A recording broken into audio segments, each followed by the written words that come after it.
Hello, hello, and welcome back to the Attitude for Gratitude podcast. My name's Jake, and I am your host tonight. Tim is on vacation. We'll wish him well when he comes back, and we'll ask him all about the fun that he had.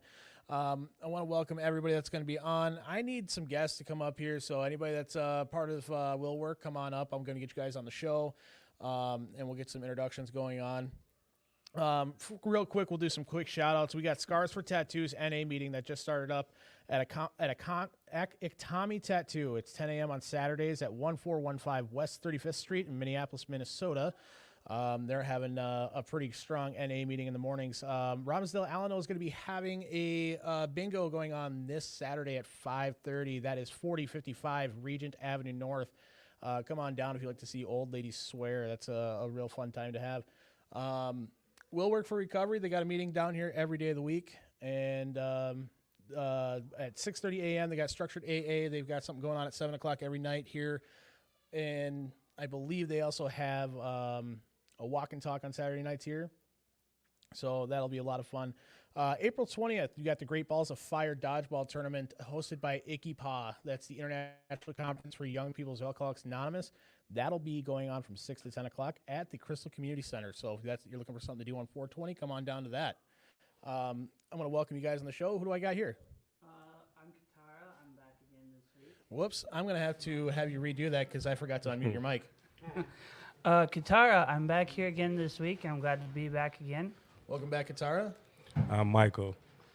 Michael. Yeah. Welcome back. Thank you. And I guess I still got an open seat. All right, so Katara, Michael, welcome back to the show. You guys were on last week, so some people will probably recognize you. I'm going to do a quick little thing here. Obviously, in the early parts of the show, things kind of spin, and it's a rotating chair. So I'm going to try this new little segment. I'm going to call it Rosebud Thorn. I don't know if you guys have ever heard of it or understood it. No. Rosebud, thorn. So rose, something that's going on, but it's pretty good in your life. A bud, something you're looking forward to, you know, the next thing to bloom. And a thorn, something that you're struggling with. Okay? Okay. So, all right, Mike, we'll start with you. Rosebud, thorn, what do you got? Well, I'm about to be finished with New Way in about 5 weeks. Right on. So that'd be your bud? Yeah. And then I'm working on housing for me and my girls. And something I got to work on is enjoying the process of everything. So it's like a whole new world for me, and I'm still getting kind of used to it. So meeting people is something that I need to get into more. Cool. So that was part of a lot of bud. What do you got? Walk me through the process here. What's your rosebud thorn? So the bloom is being together with my kids in their place. The rose is the process of going through New Way and becoming, I guess, habitable to this new sobriety life. And the thorn is getting the new community around me. Being sociable in a sober setting. Oh, so you're struggling with like just interacting and interacting and I'm used to selling drugs, doing drugs and stuff. So now it's like a whole new setting. So that's kind of being like a awkward situation for me, but I'm getting used to it. Yeah, it's got to be quite the change from selling dope to selling hope. Yeah. Right on. Trying to get sobriety a gram at a time. There you go. I've heard that around here before, getting sobriety a gram at a time. I won't even pretend like I fully grasp the understanding of that, but I like it. I do like it. Katara. Oh, Rosebud thorn. Rosebud thorn. Let's see. I'd have to say the rose is celebrating 9 years of sobriety this Sunday. Like this recent Sunday? This recent Sunday, yep.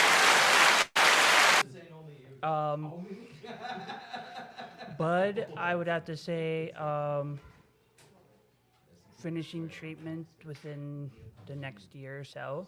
And then a thorn, I would say trying to get back into work and stuff and finding a job that works for me. So, right on.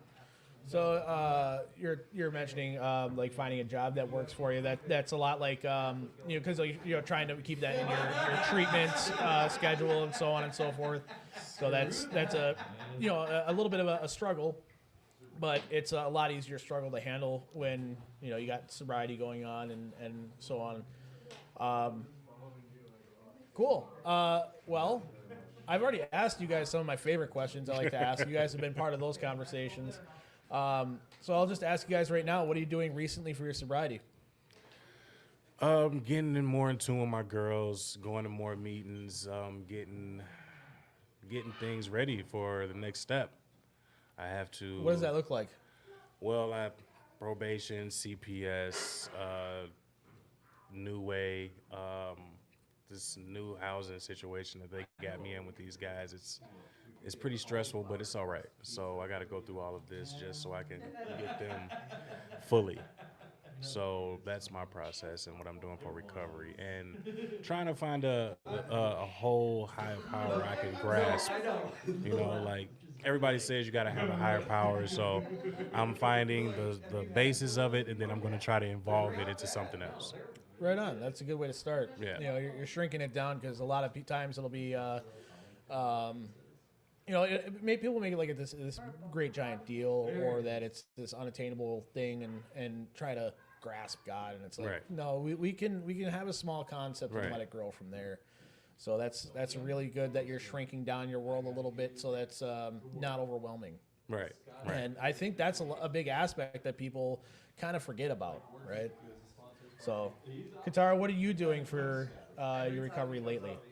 I would say, because we talk about it a lot here at the meeting on Friday nights, is minding the F's. For me, it's more of minding my attitude at treatment and really like working on changing like that maturity level and being more mature and realizing that it's okay to have fun, but realizing that there's a level of maturity that still needs to be met, because if I don't work on that, then why am I in treatment?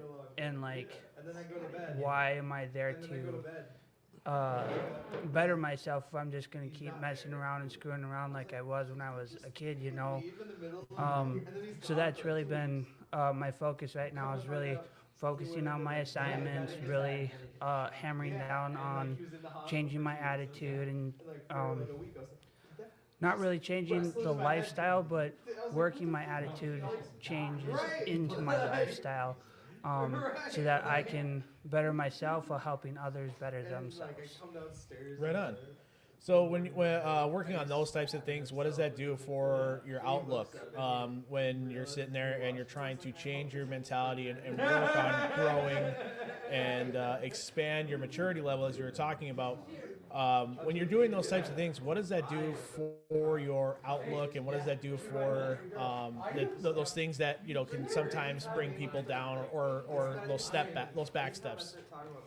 Yeah, so for me, it really like comes down to like the outward appearance of it, like really showing like, hey, I'm actually trying to change those past behaviors of being that goofball or that class clown type of person, and really like trying to take my treatment serious and like really listen into the conversations and be that like support person for my group members.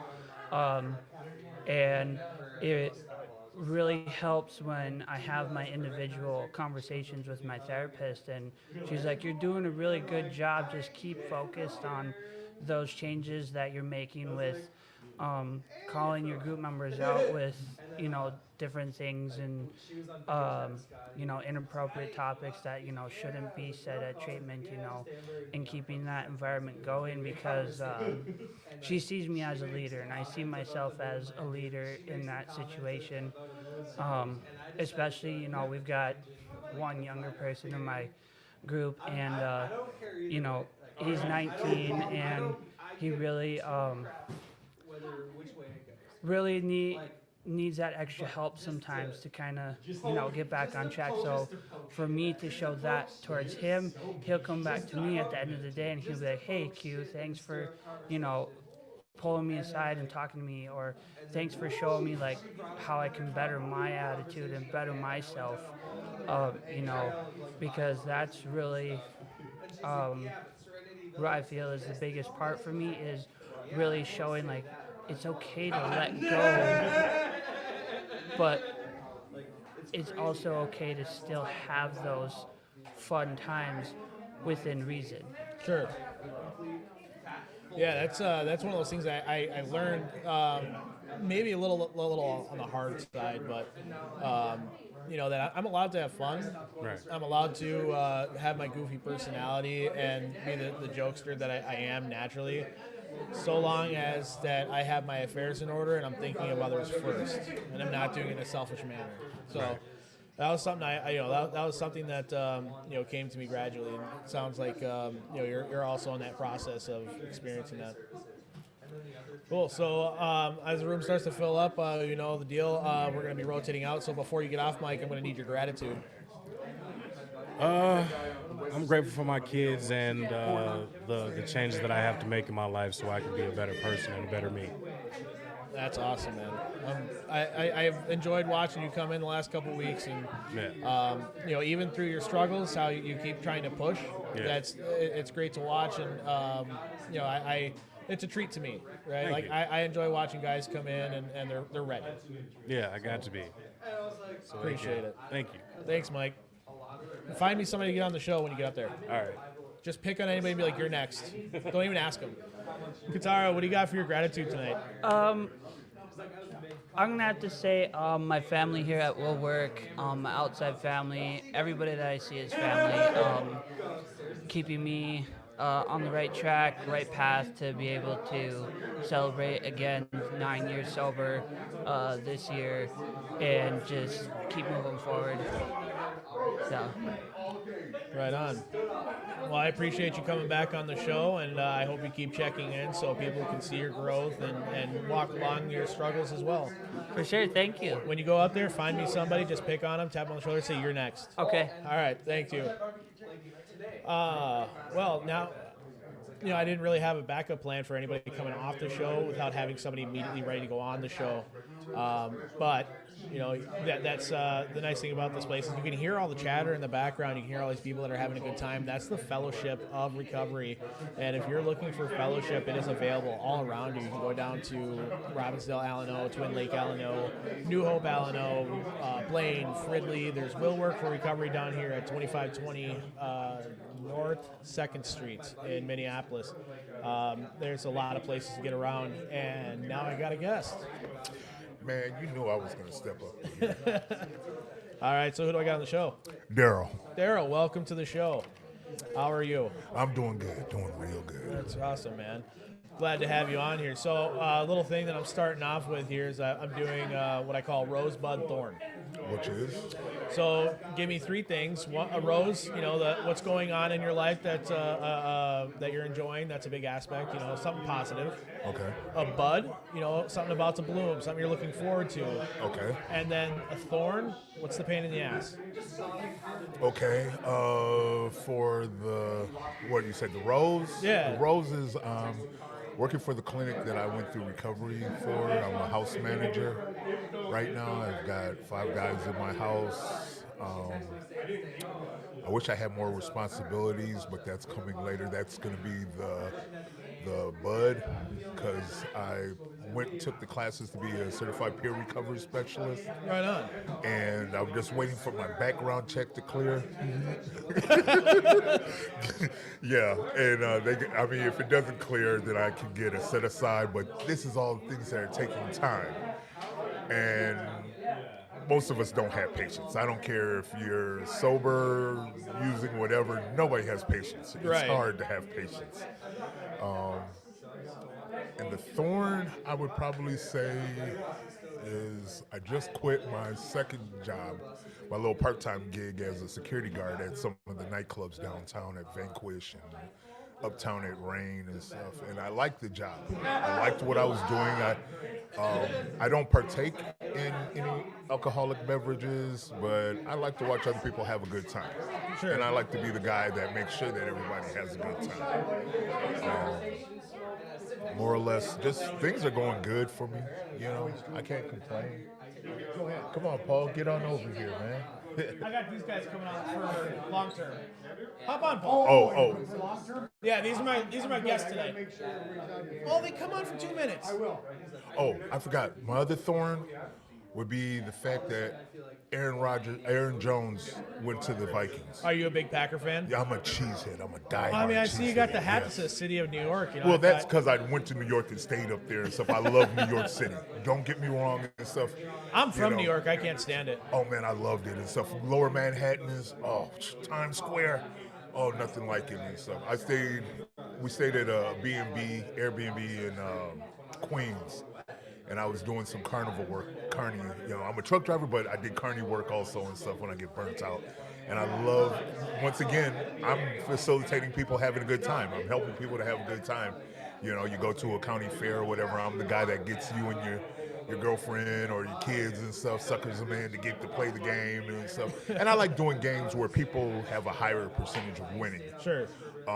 For the ones that don't win, the kids that have a good attitude about it, I used to give them off little prizes anyway, you know, stuff that my boss wasn't really caring about or going to throw away or whatever. Right. But to the kid, it makes a world of difference and stuff. So, more or less, I come here, you know, on Fridays. This is my Friday night party situation. If I was working, I'd be getting home, getting ready for work. But this is just another job that I love to do.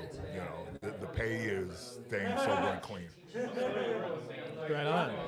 So you got, I guess I'll follow up the other questions. What are you doing recently for your recovery? Recently, every day is a reminder. Just with the clinic that I work for, PCC, shout out to PCC. Just being there for the guys, you know what I'm saying? Being that leader. I know I'm not their favorite person.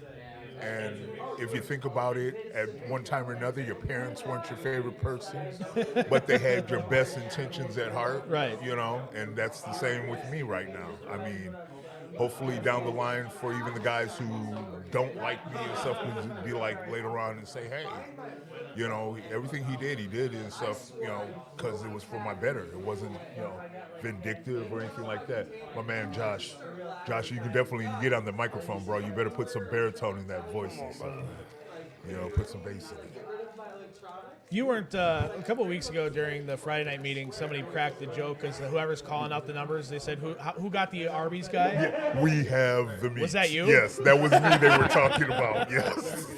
I was going to make that my catchphrase.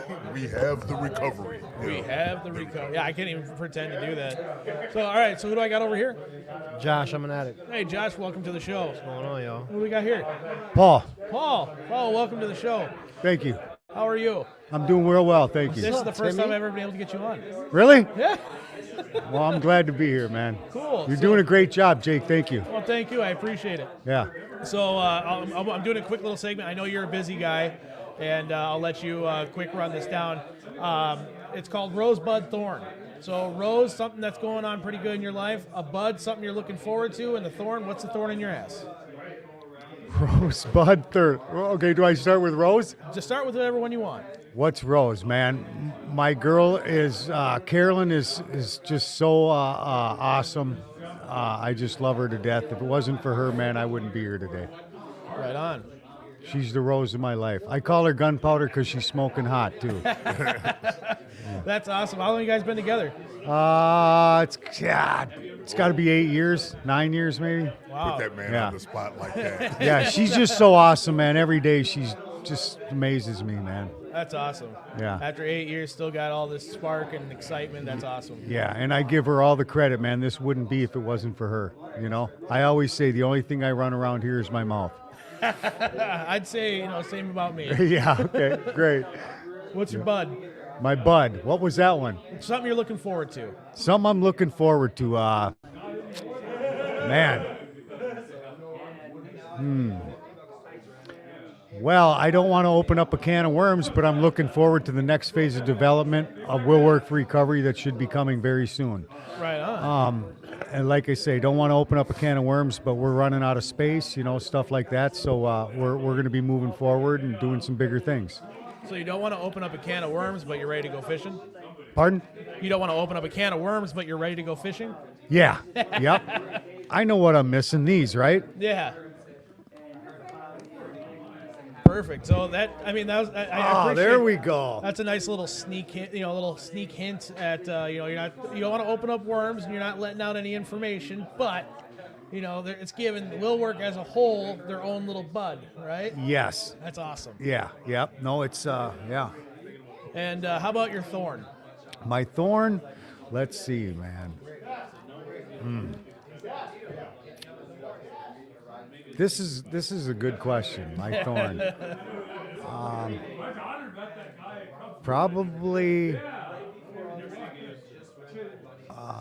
Probably my ego, pride, self-centeredness, selfishness, all that other stuff. You know what I'm Defects, saying? yeah. Yeah, my character defects. I always post a list of assets and defects, and each day I pick out one that I'm going to work on because, like I said, I'm only human, man.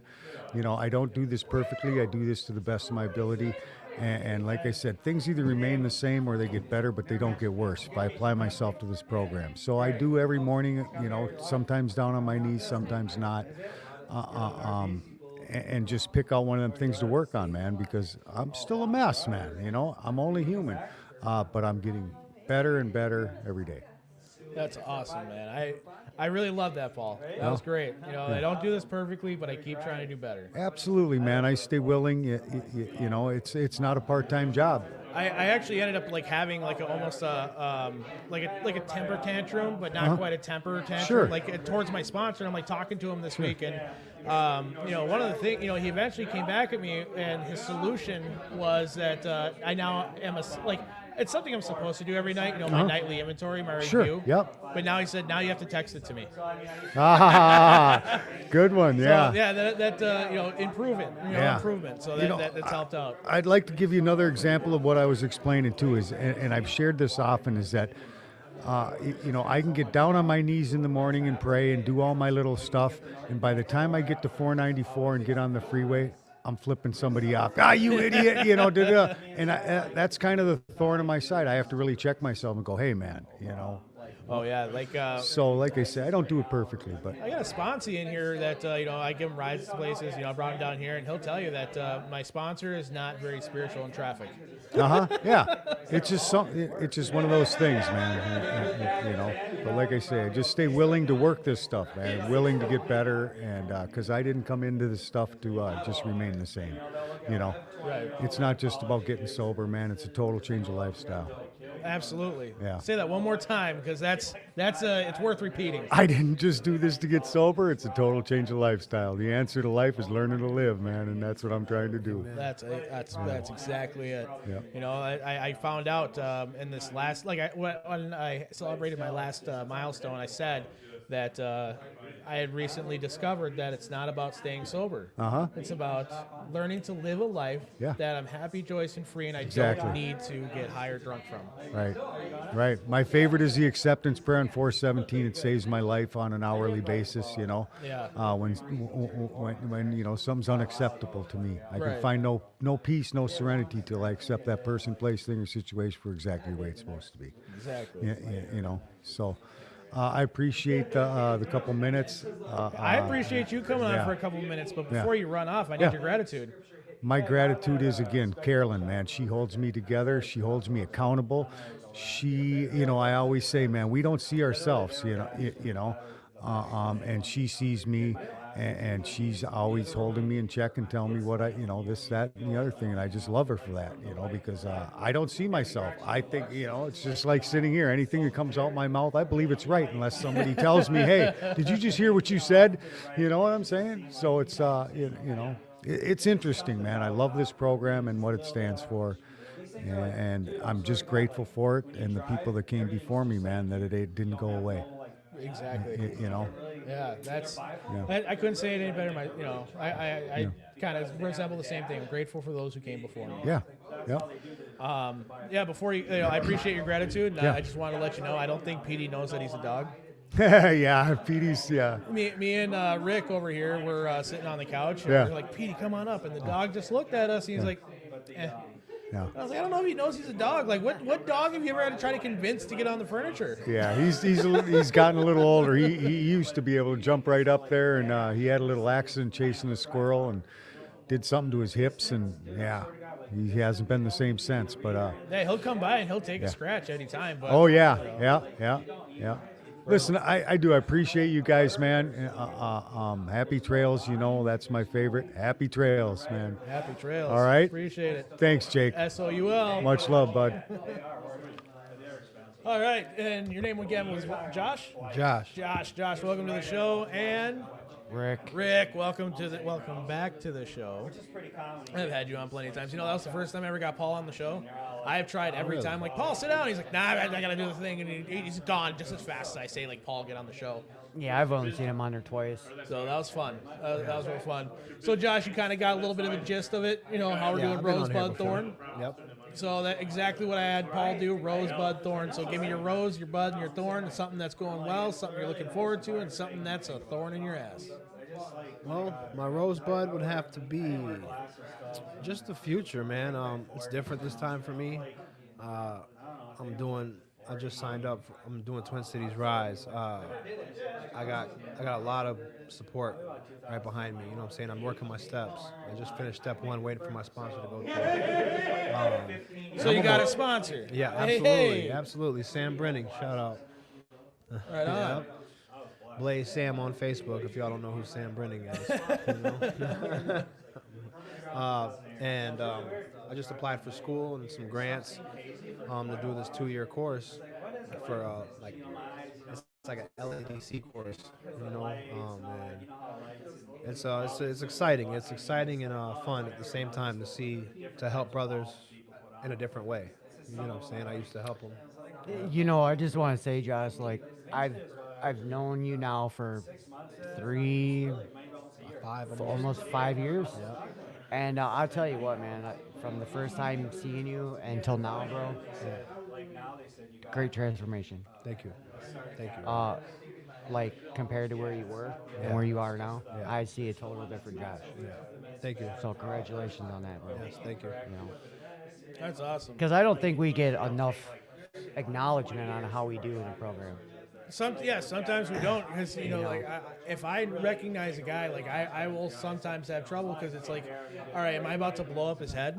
Like, am I gonna get his ego and pride just gleaming? Like, because I have to stop and ask, like, am I about to like just kill this man's opportunity for the day? Right. Yep. And that's my rosebud. That's my thorn right there.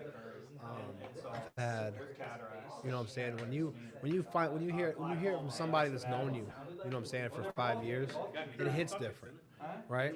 So when I got my counselors, just meeting me, you know what I'm saying? You're doing great, you know what I'm saying? Knowing I have a lot to work on still, yet, you know what I'm saying? And me not taking that ego boost and blowing up my head, because I used to, oh yeah, I got this, you know what I'm saying?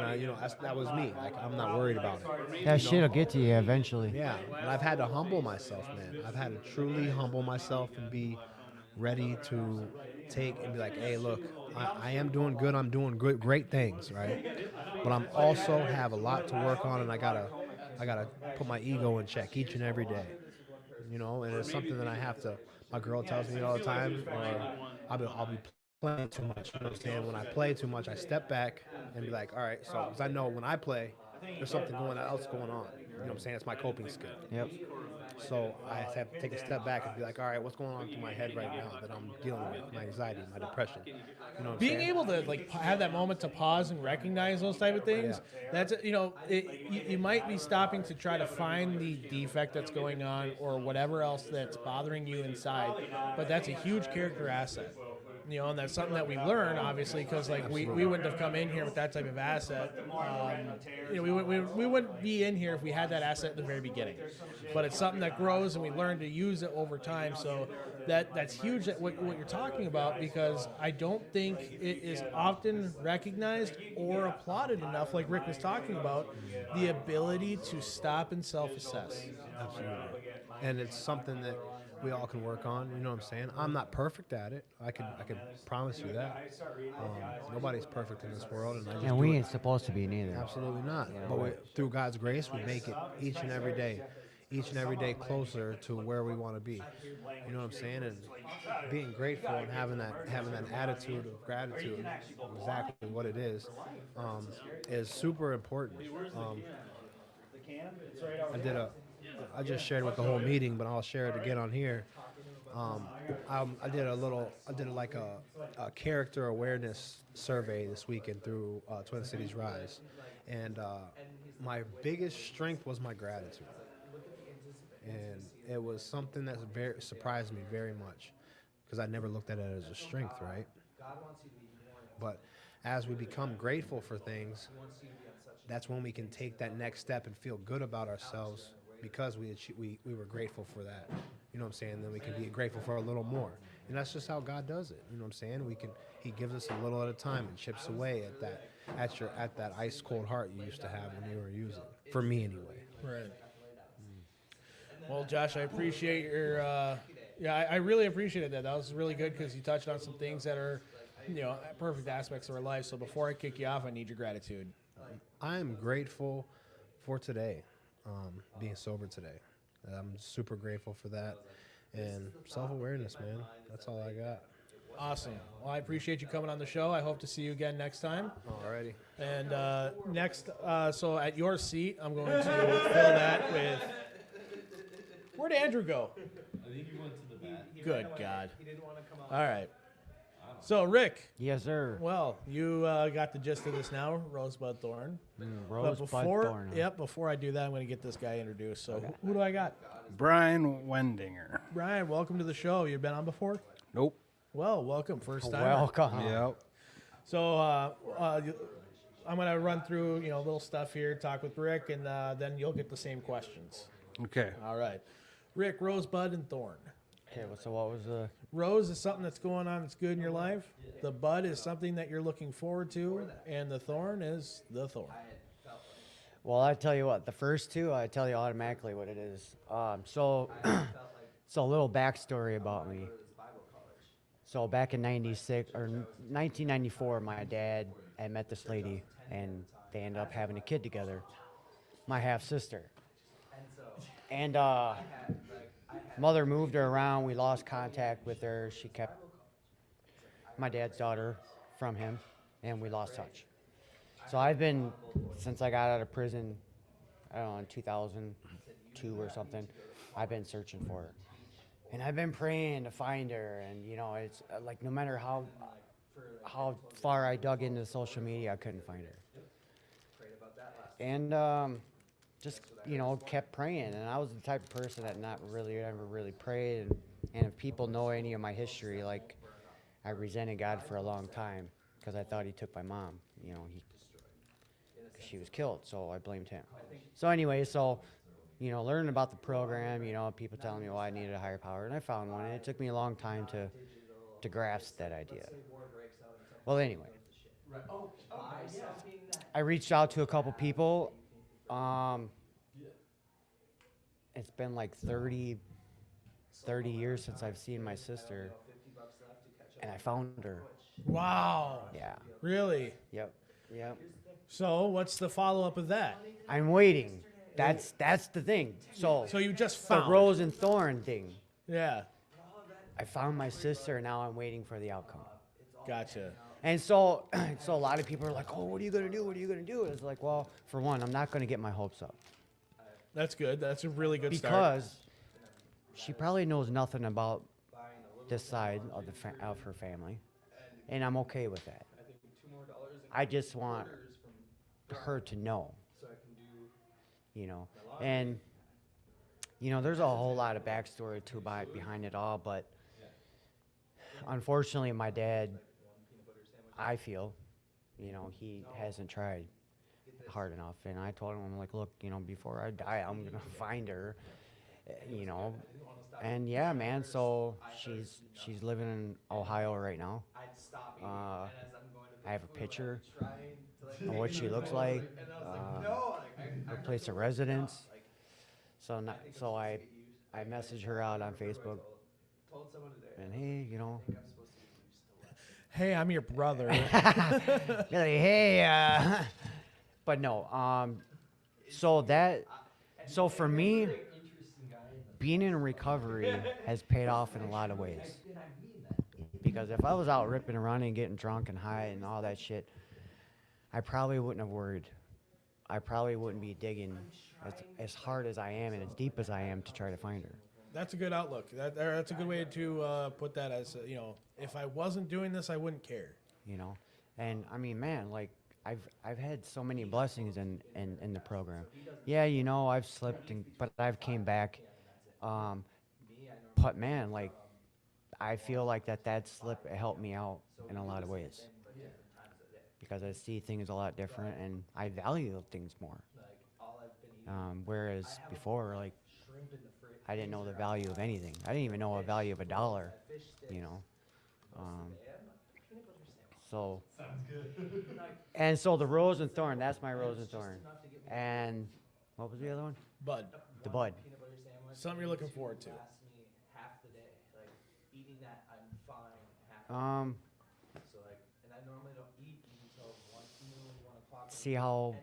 See where this program takes me in the future. That's a pretty decent bud. Not bad. You know, I mean,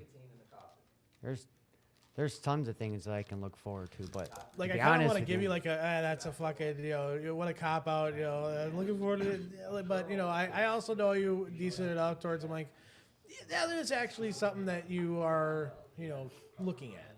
So, and I don't know what the future's gonna hold, but you're okay with it. and I'm okay with that. That's a very important aspect. For sure.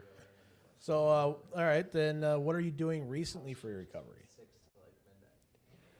What I recently do for my recovery, I chair a meeting down here. Tuesday nights, 7 o'clock. I work with a sponsor. I'm working my steps. I do have sponsees. I just try to be available. And I never knew what that was about. But the best feeling for me is knowing that I was able to chair a meeting for people who may not have been able to get to one, like they have a hard time getting there. So I guess it kind of goes back to where we were talking about earlier. So I think I just inserted my own foot in my mouth. Well, I mean, it gives you something to pray on. Exactly. So now I really do have a lot to think about. Yeah. So the gratitude of all that, the gratitude is the program, man. I wouldn't be where I'm at today unless it was for the program. So is that And the is that people leading that you to have in my gratitude? life, yes, that's.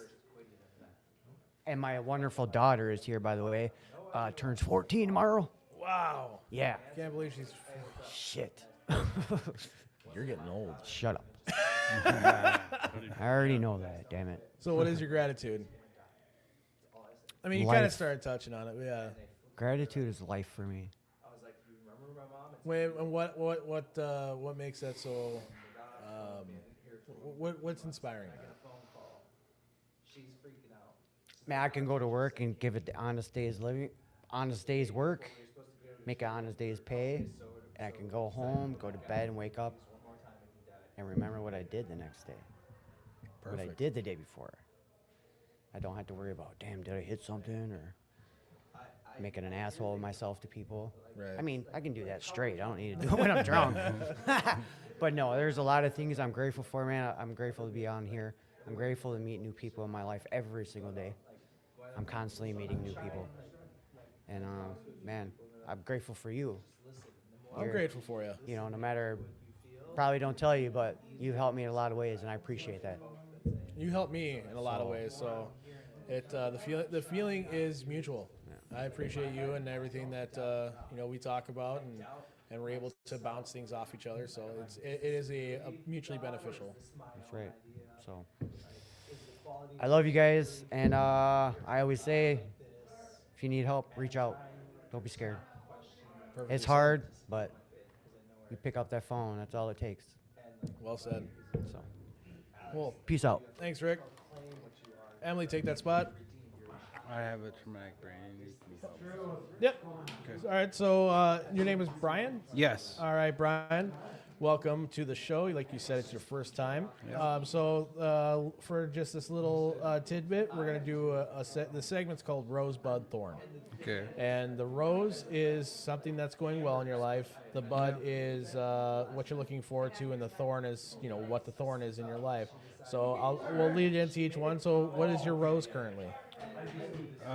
Being alive and working and not working too much, for one, and having spare time. Because I come from rural America. On a dairy farm I was raised, and I worked on a pig farm at night. So I literally I went through school sleeping. Right on. All right. What's your bud? What is something that you're looking forward to? Life. I've been dead 3 times. Right on. So you're just looking forward to life and what it has to offer you? Yes. Perfect. So what is your thorn currently? I'm still addicted. Still addicted? You're still fighting? Yep. Well, you're in the right place. You're in a safe place tonight. And, as long as that you still have this determination to beat it, that you got a shot, right? Like, you get to keep coming back. Yeah. So then we'll just lead into, usually the next question here is, what are you doing for your recovery? And it sounds like you are reaching out. You're trying to step in and be a part of. Yeah. What led you to that? Well, I was treated hyperactive in my 20s, and I'm 45, and using the whole time, and it was a mess. And I figured there's got to be better out there. After my last accident, they gave me a caseworker and said, this is how it's going to work from now on. How is it, and is that helping? Oh, yes. Right on. Having some direction definitely helps. Cool. All right, and then the final question is, what are you grateful for tonight? I'm grateful for life, precisely life, and friends for the first time in my life, and being up here where you don't have to travel a half hour just to get to a grocery store. That's right. Well, Brian, I appreciate you coming on the show, and appreciate you sharing a little bit of your life with us. It was enjoyable. I got to see a little bit of what's going on, and I hope you'll come back to the show. I hope to see you again. Yes, me too. Cool. Thanks, Brian. Yep. Bye-bye. Liam, take that seat. All right, so now we're going to go into our deep dive segment of the show. I have these 3 guests that are going to be on the show. They're going to be on for the rest of the night until we close down. So let's invite people. If you've got a ride, I don't care. I'm gonna flip the table. So we're gonna introduce these people. Down here, I've got a gentleman. Who are you? Well, Jacob, my name is Andrew Joyle, and I'm an alcoholic. Well, hi, Andy. I appreciate you coming on. And who do we have here? I am Emily, and I'm an alcoholic Hi, and an Emily. addict. And an addict. Hello. Wow. The Check whole you out. shebang. The Double whole whammy. shebang. Yeah. And who's this leprechaun down here? I'm Liam. I am also an alcoholic. Liam, welcome to the show. So this is all of your guys' first time down here at Willwork. Is that correct? Mm-hmm. Couple of meetings. You've been down here before? Yeah. Okay, then I will. I'll ask you first. Okay. What was your first impression walking in here? I enjoy it. There are certain aspects of it that I really like. In my experience, it's been very not AA or NA, but very just recovery oriented, which I always find fascinating. And it's cool to see all these people come from different backgrounds and associate in a healthy way to try and move their lives forward. It's fun to me. Fun. So your first was fun. All right. Yeah, Cool. it's fun. I mean, yeah, I wouldn't disagree. I was just like, fun. I mean, it looks like Axeman here, and it's awesome. And you have weird stuff hanging from the ceiling. Is but it's Axeman awesome. still around? Oh yeah. Okay. I know they closed the one that was in Crystal, and I I had the think resentment ever since. I think the one in Minnetonka is still open, or they moved it. I have a Okay. gift certificate to it We should that I've find had it. for like 10 years. We should make it a point to find it. We should. All right, Emily, what was your first impression walking into Will Work for Recovery? I had no idea what to expect. I thought it was just like this podcast room. Honestly, I didn't know there was like meetings here or anything. So it was really cool. I love how many people there are. I've never been to a meeting. Well, we kind of listened into the meeting for a little bit before this, but I've never been to a meeting with that many people. It just seems like super free spirited and like super accepting of everybody. Diverse too. God, who do you remind me of right now? What's that show with Wayne's World or whatever it was? Wayne's World. Wayne's World. Yeah. Okay. Wayne's World. Yeah. Yeah. Is she that kind of? Yeah. Okay. Cool. You. Wayne? Yeah, you got the hat, you got the Oh, yeah. glasses. you know. Yeah. You're both brunette. Wayne. Yeah. Wasn't he? I totally resemble him. Right now in the moment. at Thank you. least, you know. More youthful. Thank you. Awesome. So I it was free spirit. Your impressions were free spirited, welcoming, Yeah. warm, Fun. fun. You know? Yeah. Yeah. It seems like a lot of fellowship goes on here, like a lot of different rooms, and so it's super fun. Cool. Yeah, I don't think Andy got to see the big room and the big meeting that was going on. I had an opportunity to come here a while back. I think I might have come a couple times. I enjoyed it. It's a good feeling. There's a lot of sort of shit all over the place. There is. Bunch of shit. I actually, Everywhere. if memory serves me right, I got to take some of that shit home with me. They gave me a little army man that I'm Yeah. pretty sure is on Yeah. a bookshelf at my house. Yeah, they give everybody an army man the first time Yeah. here. So And a marble, right? Or I've seen other I've meetings through seen- the marble, but I yeah. don't, not on Friday nights anymore. They just do the like, here's your army guy. okay, yeah. And they're like, never this got a won't, marble. this won't keep you sober. Yeah. I wasn't cool enough for But the marble. you know, just a daily reminder that you're fighting for your life, you're fighting for your recovery. Yep. That's what Fight they the good said. fight. Yeah. So that's their whole army man spiel. I wish Paul would just pop back in here so he could just run it because like he He does a great job explaining it. right. Cool. Well, I appreciate your guys on that, and thanks for coming on the show. We'll wrap that up, and we'll see everybody. No, I'm kidding. Thanks for having us. Yeah. kidding. So Sweet. You're a natural host. I You're doing made for great. this. I like to believe so, but then my head gets kind of big. Yeah, I don't want to like inflate your ego too much, Yeah. but Hey, kind of suits you. These earphones are like they only fit a certain size. We don't want. That's true. You're right. Right. Like I don't want to have to get me custom headsets. So You would totally. You kind of do wear that. it well. I mean, you very much look the part. You sound well. You look good.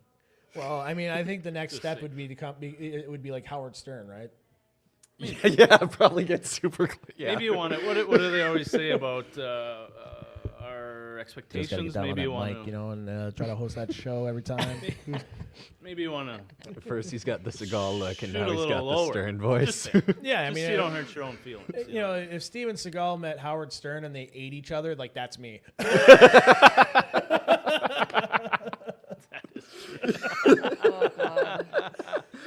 Oh, God. I think that's the quote for the night, right? So That's far. a good one. Yeah, I see, like like that. I like doing these deep dives because we get to have a little bit of comedy and stuff like that too. And when the room clears out, it's like, oh, we can be funny and fun. Like, not that we aren't in the beginning, but it's everlasting throughout the show for the next hour and I so like odd to minutes. think we kind of always are. Yeah, what's In all that of our, saying? What's it wherever say? we We do. are not a glum lot. I've heard We are that. not. I've heard that. Lots of swearing that goes on here. That's the thing you want to highlight? Wow. Party on, Dirk. Right on. I can swear, right? You can swear. Oh, you can fuck yeah. absolutely. Emily's just going to let it fucking rip now. Every other word. So now we got through the introductions part of this segment. We'll move into actual recovery talk. If you guys are cool with that. It's not really what I'm here for. Oh, what are you here for? I was here for the pizza that Yeah. I couldn't have. That you got to smell it. I did. It smelled good. Was it good? It was pretty good. Okay. Where's it But I am That is here from American for Pie recovery talk. Pizza. They are located on 6529 Nicollet Avenue, and they are one of the sponsors of this podcast. So Oh, shout right on. out to American Pie Pizza. Shout out. They're really good. Really good. We should see if they have gluten-free pizza next time. Look at the menu.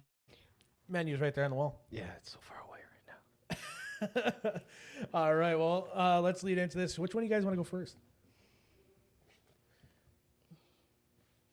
All right. So Liam, looks like you are the winner.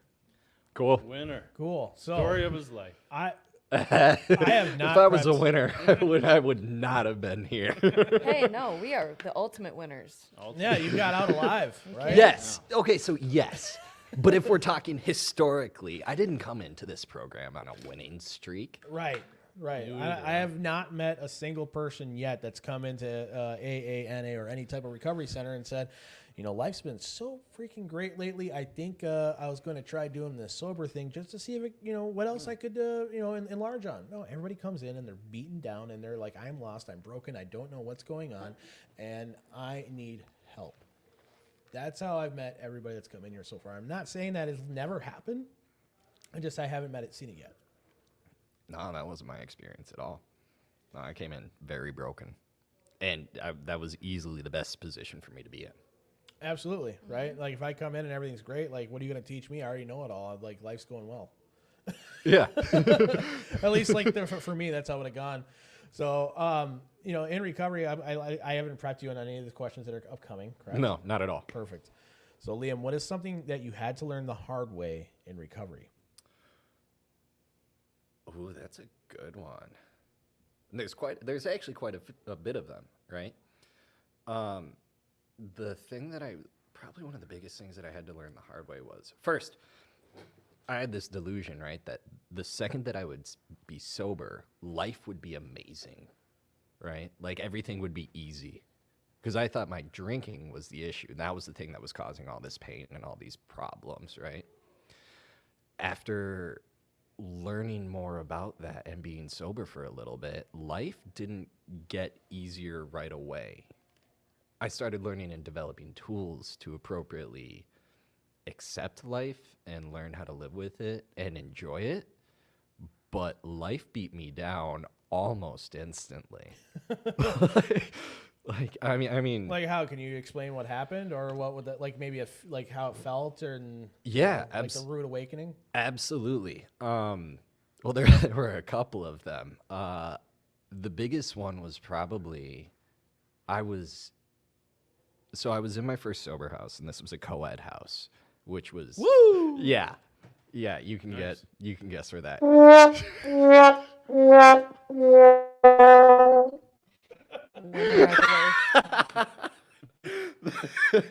Sound effects. I've That's got sound appropriate. effects. What else you want? God, don't let him. So the toilet flush? Oh, wrong one. I No, I think got you the should cheer. get your toilet checked out if it's making that sound.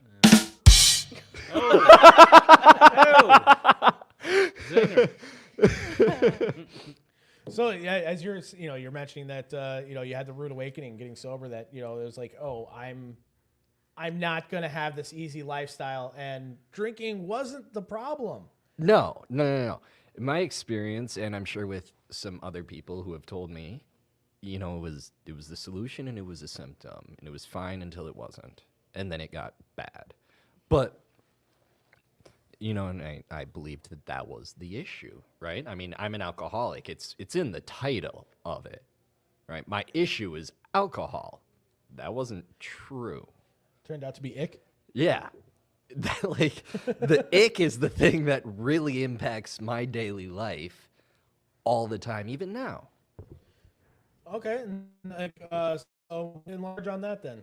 So, well, first of all, I am in a traditional based setting. I'm very lazy, sloth. No. I don't want to do anything ever, and incredibly selfish. Is this Liam talking or me? Both of you. Okay, I just want to make sure. You're an alcoholic too, I mean, right? you're just, like, it sounds like you're talking about Jake, but Yeah, I think we have a little bit more in common than we might first see. oh yeah. But yeah, so I will do anything within my power to do nothing. Right? I'll do anything to do nothing. Yeah, right? Excuses, do whatever I want so that I can be left alone. I can manipulate and get exactly what I want out of people and situations, and just basically leech.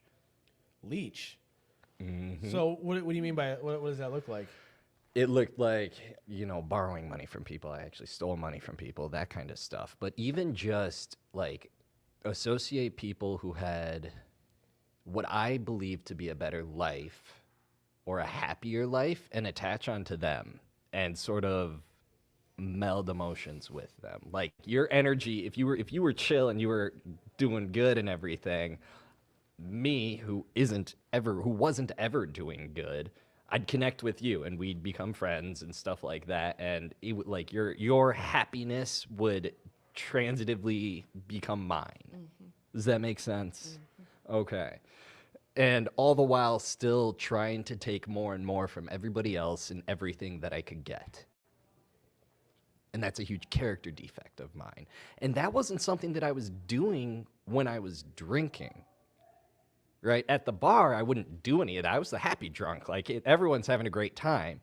I did that stuff when I was sober, when I wasn't using. I did that well before I ever picked up a drink. Yeah, absolutely. So the delusion that, that everything would get better after. I'm really glad I didn't have to lead you into that part. Like you just picked it up and. Oh yeah, no, like silver platter, let's go, right? But yeah, so the delusion and the realization that the thing that makes me an alcoholic isn't necessarily the aspect that I drink. It's everything else that I do, especially when I'm sober. To escape how I want to feel, to escape my mindset, to escape anything. And you can use anything to try to do that. It's not always just alcohol. No, I do anything. Adrenaline junkie, like anything to escape just feeling like shit or feeling like me. It's that aspect where I just did not like who I was in any way, shape, or form.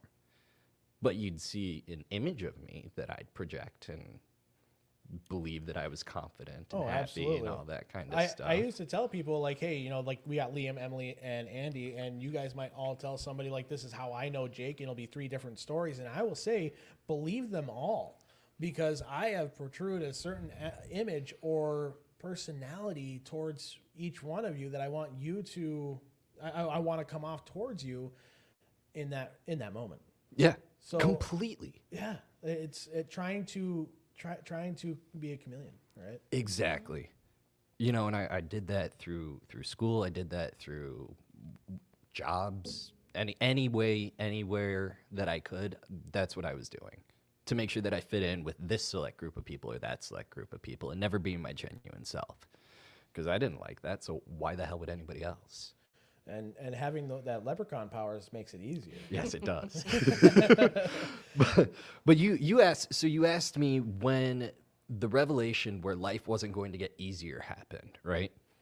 Like I said, I was at a sober house. It was a co-ed sober house. Probably wasn't the best idea, right? Sounds like a great idea, but well, hold on, right? Holding on. Yeah.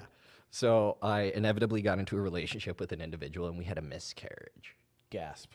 Right. I mean, like the relationship part, not like the miscarriage. Yeah. Like, it's the relationship part. I'm like, oh, gasp. Like, who could have saw that? Who could have expected that? I don't know. Cram 25 alcoholics into a small place and not see to what give happens. away anything. And, like as a running joke, Emily and I, we have 2 separate sponsors who are married that met in a sober house.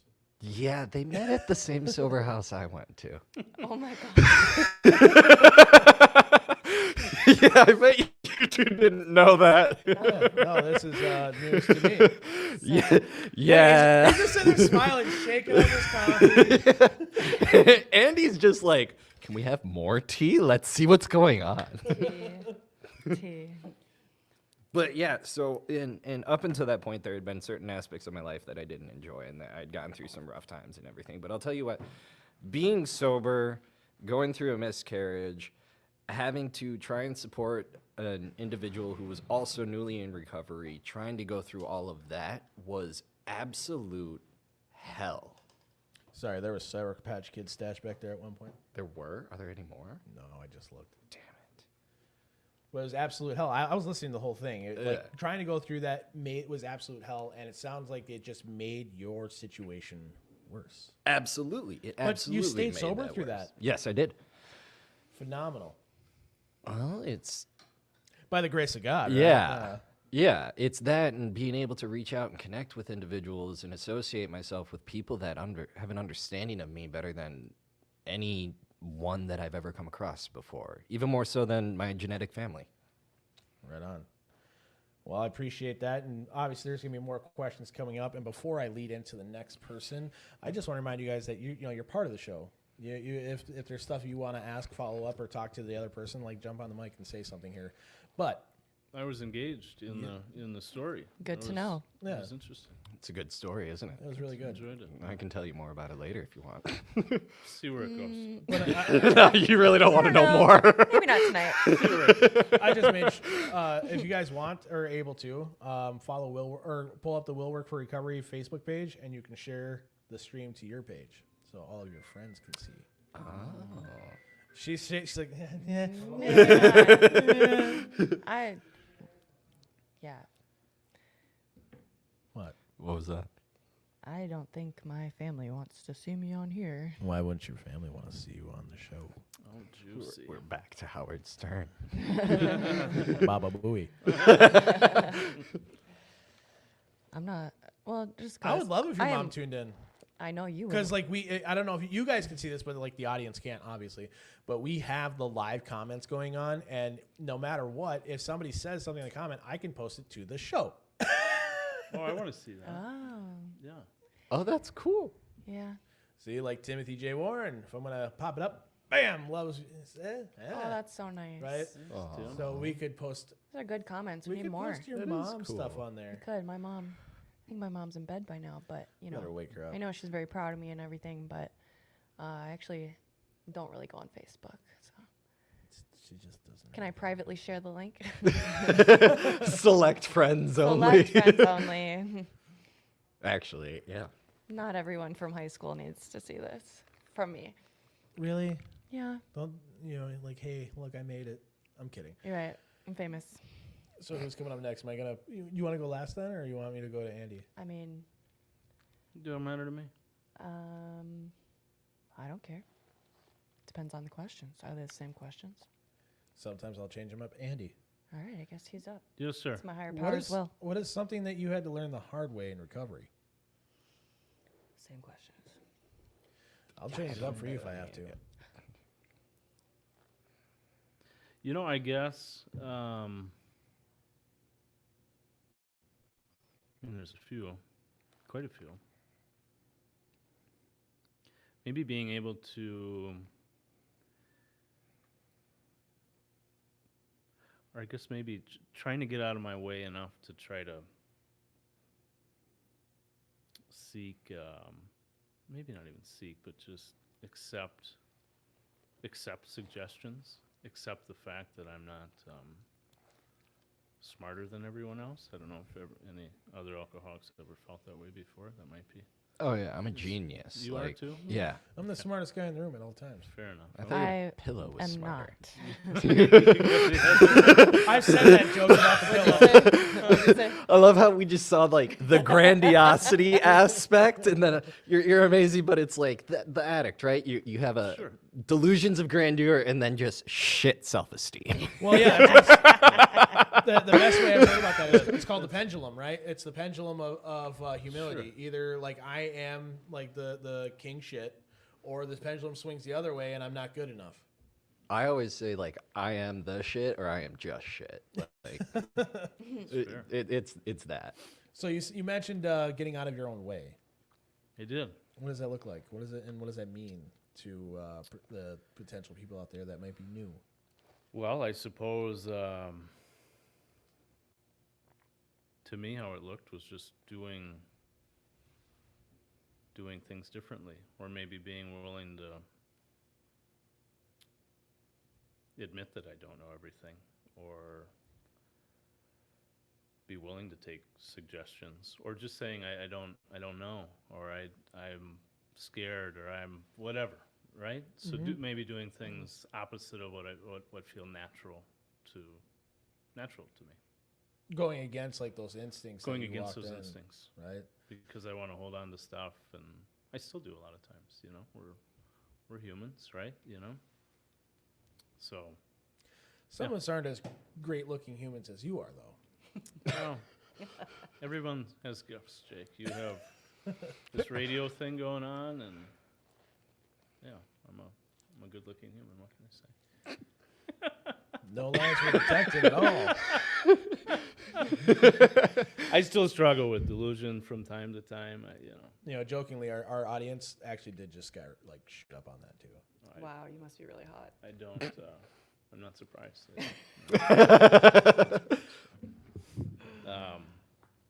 Yeah, I don't know. As he adjusts in Getting- his chair. Getting out of my way. I would say that takes on many. It's kind of a. I guess I say it a lot. I never even have thought about it that hard before. I heard somebody say it, and I just said it again. I think we have a tendency to do that a lot, but I guess it shows up in all sorts of different ways. But essentially, just trying to not be ruled by self, like I have been for a long time, and maybe as it looks today, and maybe it looked the same back then too. But maybe just being able to kind of measure and manage emotions, right? I guess Sorry. before I just kind of ran from feeling to feeling and was all reactional. You know what I mean? Just like feel it, do it, see what happens all the time, rather than maybe take a moment to pause and feel it. I got you, Paul. But Did you hear that? Yeah. Paul's making one of the biggest mistakes ever, and he's like, "Hey, Jake, will you close up this place tonight?" I'm like, "Oh yeah." we Hey, got man, you. apparently you've become a trustworthy got human you. now. Where are the emergency exits? So all the weird shit's It's coming out. concrete. It's all concrete. Can't burn down, So we're safe. You're right. mostly. Yeah, Okay. except for escaping. We're safe with Jake. Do they I have see. windows we can leave by? No. We're locked. That Oh, was nice such one, a yeah. fast response. Okay. We're locked in here. Cool. With Jake. Sounds like a fantastic Friday evening. See you, Raymond. So, Emily, Yes. what was one of the first things you learned in recovery? That I can't do this by myself. And how did you figure that out?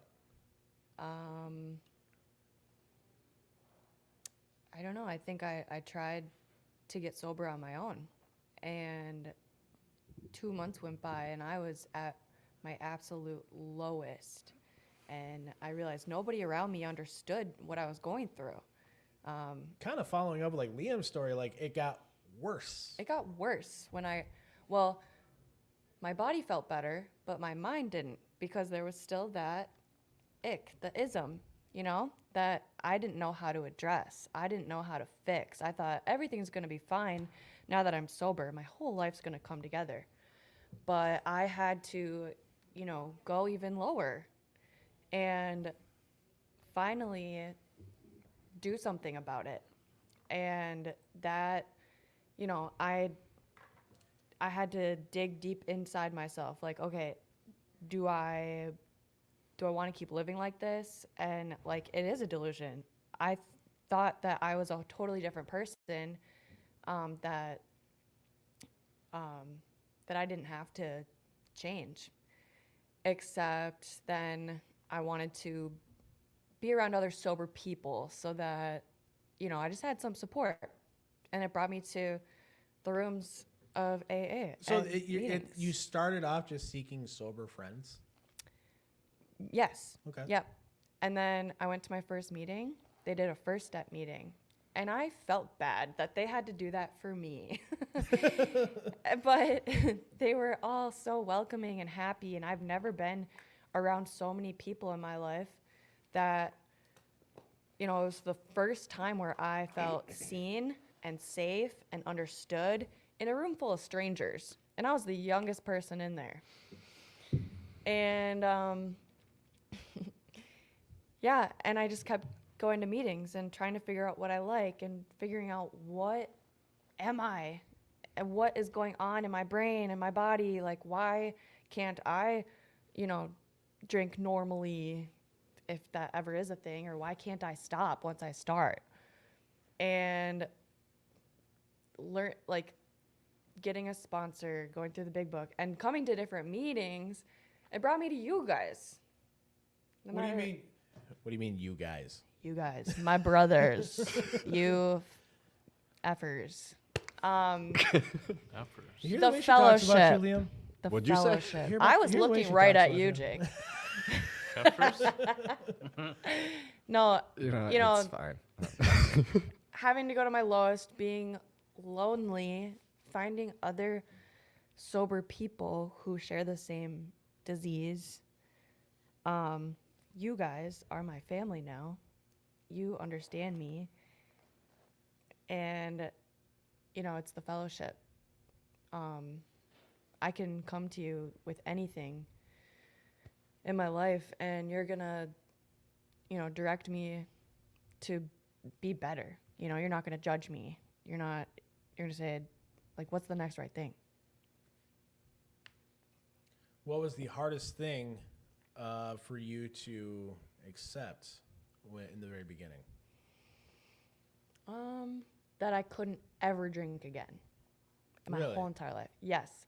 That was really hard for me to wrap my head around, because when I first got sober, I was like, all right, I'm going to do it for a year. And then once I understood that I'm an alcoholic, I'm like, well, shit, I can never do that again. So that was really hard for me to accept.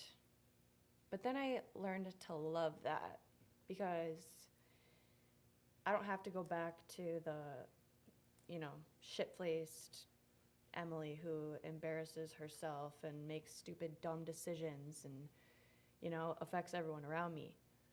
I can still go do, you know, things with alcohol around me, you know, but I am not consuming it. As long as I, you know, am doing the next right thing, like I said, with my higher power. And I see Tony says, practice the pause, which ain't that my whole life there. Pause. Pausing is very important to me. Put aside until serenity emerges. I hate that acronym. I know you do, but it means the world when you gotta use it. I didn't know it was an acronym.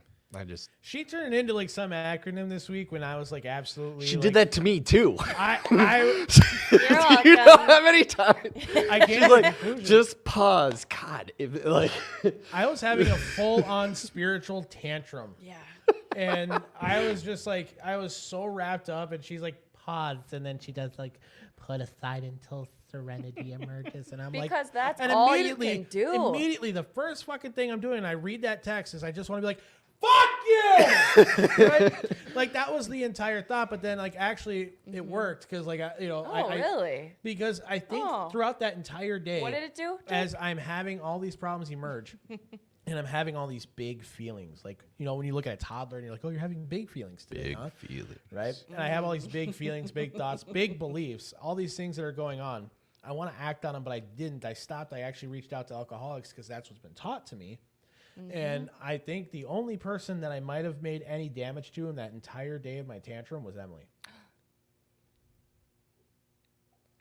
What do you mean damage? What about me? I didn't snap off on you at all. Oh yeah, he did snap at me. Oh, okay. Can't So show that, up. that makes a little bit And more I, sense when he you says know, damage. but Yeah. I I texted you to go to that understood. meeting. I understood what Jake was going through, and he's like, "You don't understand," and that's I said, "Pause, What day pause," was it? and I knew he'd get mad at Was me it for Thursday? it. Was it Tuesday or Wednesday? Wednesday. Wednesday. Oh, I It was hoping Wednesday. it was Yeah, no, it Thursday. was Wednesday. And then as I reached out to you, I remember I told you that you had reset my, like you renewed my spirit. Wow. I just thought there was some cheesy shit. You were No, saying. I was in absolute spiritual turmoil, and I was I was emotionally and mentally bankrupt, and on the verge of complete spiritual bankruptcy, right? But I was staying sober, and I was having just like spiritual tantrums, Yeah. and You did hug me like you meant it. I did. I mean, normally you do, but that one really. I really felt it. Well, we had that detox commitment, and I had absolutely nobody to go with me, and I was like, I'm not doing this by myself. I'm absolutely not good. And I called my sponsor. I'm like, I'm not fucking carrying this shit. I'm not gonna do it. And he said, well, just shoot off a text to a couple people and see what your higher power has in store. And within like 2 fucking minutes, Andy's like, I'll be there. Renewed my spirit. Wow. It's funny how that shit works, because I mean, You had no idea. I didn't want to fucking go. Generally. I mean, It was the next right thing. Well, kind of. I didn't want to fucking go tonight either. You know, Honestly, be same, completely but I- transparent. Hey, I had a lot of plans with myself. I missed tonight. my meeting. I had a lot of plans with myself, you know. We don't want to. It was a volume up night. Damn it, you Jake. know. A volume up. I mean, yeah, that's the cool thing, right? Like, I can make Andy hot, and I can pull us down to be a little bit cooler, so that Andy can be the star of the show. No. Or I can put us back to like normal levels here. Yeah. Wow. Because Or we're all equals. yeah, we're all Right, equals, Jake? except when I do that. Wait, I think that was Liam. That one. Try talking. Fuck you. Yeah. He would love to do that in real life. It's to easy. me. No, now you All just the tune time. each other out. It's fine. All right. So Like Emily's talking? Well, Oh, no. Flick off. Is this So, yours? Is what mine? No, it's not. Are there others? But Are you thirsty? I am. Jake did the right thing this week by reaching out Go to other through this door, alcoholics. and it's gonna be like you're gonna see a bunch of shit. There's gonna be. There is a bunch of shit here, Per You're usual. gonna see a if you haven't cooler. heard. Cooler. Yeah, but you'll see the back of it, so you'll actually have to recognize the back of a cooler. I'll do my best. Would anyone else like a beverage while I'm on? Yes, I would. Nectar You of the would. gods. You know what I want. Yes, please. Yeah, absolutely. That would be amazing. I would like an agua, por favor. Do they have pop? I'm suffering from. I'd like to have a little bit more caffeine if Yes, you possible. want 2 nectar of the gods. Oh, good man. You're a great man, Andy. He's trying. He is lost. He looks so like a lost. puppy. All right, Liam. How are you able to separate your will and God's will? That is a very good question. And when you figure out the wrong way, how do you know? But let's start with that first. How do I separate my Oh. will from God's will?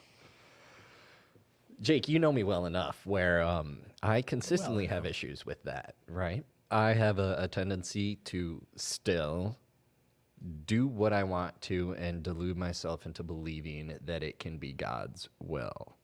True. Emily, can you relate to that? I can definitely relate to that. Yeah. And then the easiest way that I've decided or learned to differentiate is, honestly, it's trying to like you've been saying, doing the next right thing, right?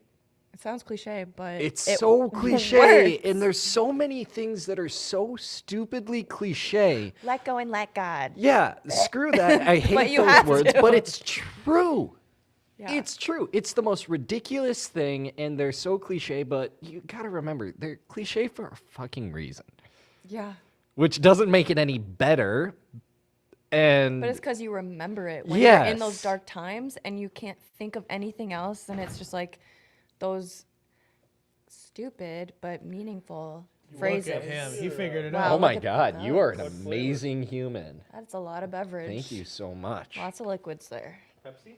Yeah, but now you're not gonna go thirsty. You're freezing. amazing. Thank you so much, Andy. True. When we get locked in here with Jake, It's the worst possible thing. I get it. Hey, think- I think we'll be. I think Yeah, we'll have Valerie, we'll thank be you for fine. checking in. We're gonna put your comment right on the screen. they really are, Val. They do. That's something I've noticed. But you're on to Cliches. something huge there, and I'm gonna keep poking at you, and because it's really good right It's now. doing the next right thing, and that comes from right. So in my base setting, I'm gonna do what I want to do, and it doesn't matter what anybody else has to say or thought about it. It's the Liam show, right? Like everyone else is just like a co-star, part of the cast. My decision is what. Oh, my God. Don't mind me. It's okay, Andy. Thought it We're, was the Andy show. hey, you get your time to talk. It's Oh, okay. Okay. And that thought process and that learning of trying to do the next right thing actually comes from when I lived in my second sober house, which was run by my sponsor. Oh, Yeah. I know that Awesome guy. dude. He's great. I right? love that guy. Yeah. My base setting when I'm not spiritually healthy is I'm pissed off at the world and I'm mad and I'm going to do what I want to do, and it's very easy to get on my nerves. And I would, I'd text him and I'd call him over the most stupid, ridiculous stuff. And he'd be like, this person didn't do their chore. I'm going to fucking move out of this house. I can't fucking stand it. That kind of stuff. Right? Just stupid hissy fits, man. It's not going how I stuff. want it to yeah, go. Right? So I'm out of here. Exactly. Exactly. And first of all, that's not a good reason to leave a sober house. At least it wasn't a good reason to It's leave a a sober house for reason. me. It's Yes, a reason, it's right? a reason. But not a good one. No. And he would tell me, okay, Liam, pause, take a breath, and do 3 kind things for somebody, or do one thing for 3 people. I already know the final part behind that because I know this. without meant getting caught. Oh, whoa, never heard that. Yeah, so the That whole man that he's thing- talking about was my sponsor for like 2.5 years. Yeah. The same one you have? 15 years ago. No. He was. Yep. Oh, I did know that. Yeah. Yeah. Wow. And And the it works. thing, it works. It works. And you know what? It becomes a game, essentially, right? does. Because you're sitting there and you're trying to figure out, okay, well, what can I do for 3 people? How do I get away with it?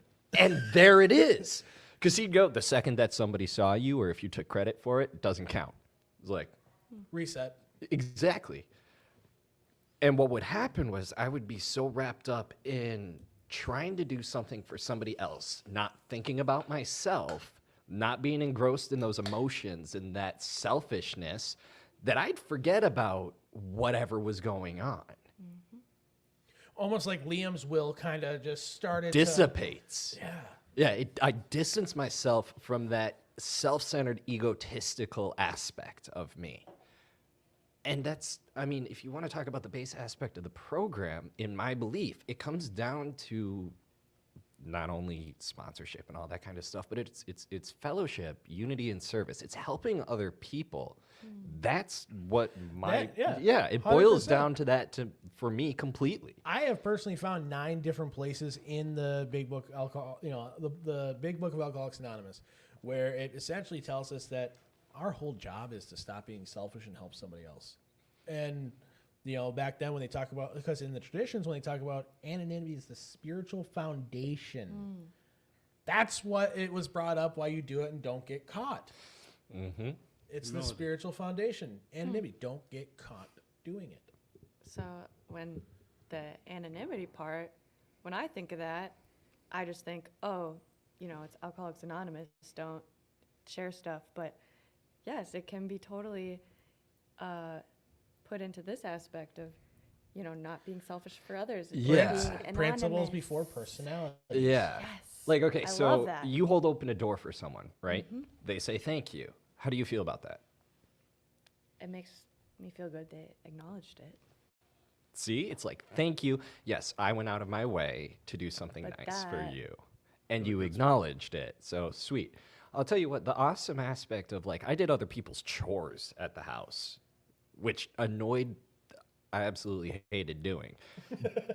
I honestly did. I was like, I'm doing my chore, and then I'm doing their chore, and I really didn't like doing that. Because it was taking more of my time. But like, if you see them coming home from work, and they walk into the house and they still think, shit, I've been at work for this however many long, or I've been at treatment, or I've done all of this shit. And they come in and their chore's done, and they don't have to do that, and they can just relax for a little bit. That's awesome. Like, that actually is pretty cool. That is true. But so yeah, doing something for somebody else takes me out of myself. And that's actually a huge aspect, and that's something that I will, like at the very beginning when I'm working with a newcomer, I'll tell them, like, go do something nice for somebody and don't get caught. Or if they're, their head is spinning, it's the same thing I was told is that then go do, like sometimes it was like, go pick up trash. And I remember I was like, in the very early days of my sobriety, I really did an aggressive step down off of Suboxone. I came off Suboxone completely by day 87. So it was like day 100, and I throw myself into withdrawal, like just whatever. And I'm like, God damn, I gotta, like, pride and ego are the big factor here. But I call another alcoholic, and he said, go pick up trash. And I'm like, how is this gonna help that I am like sweating and shaking? How?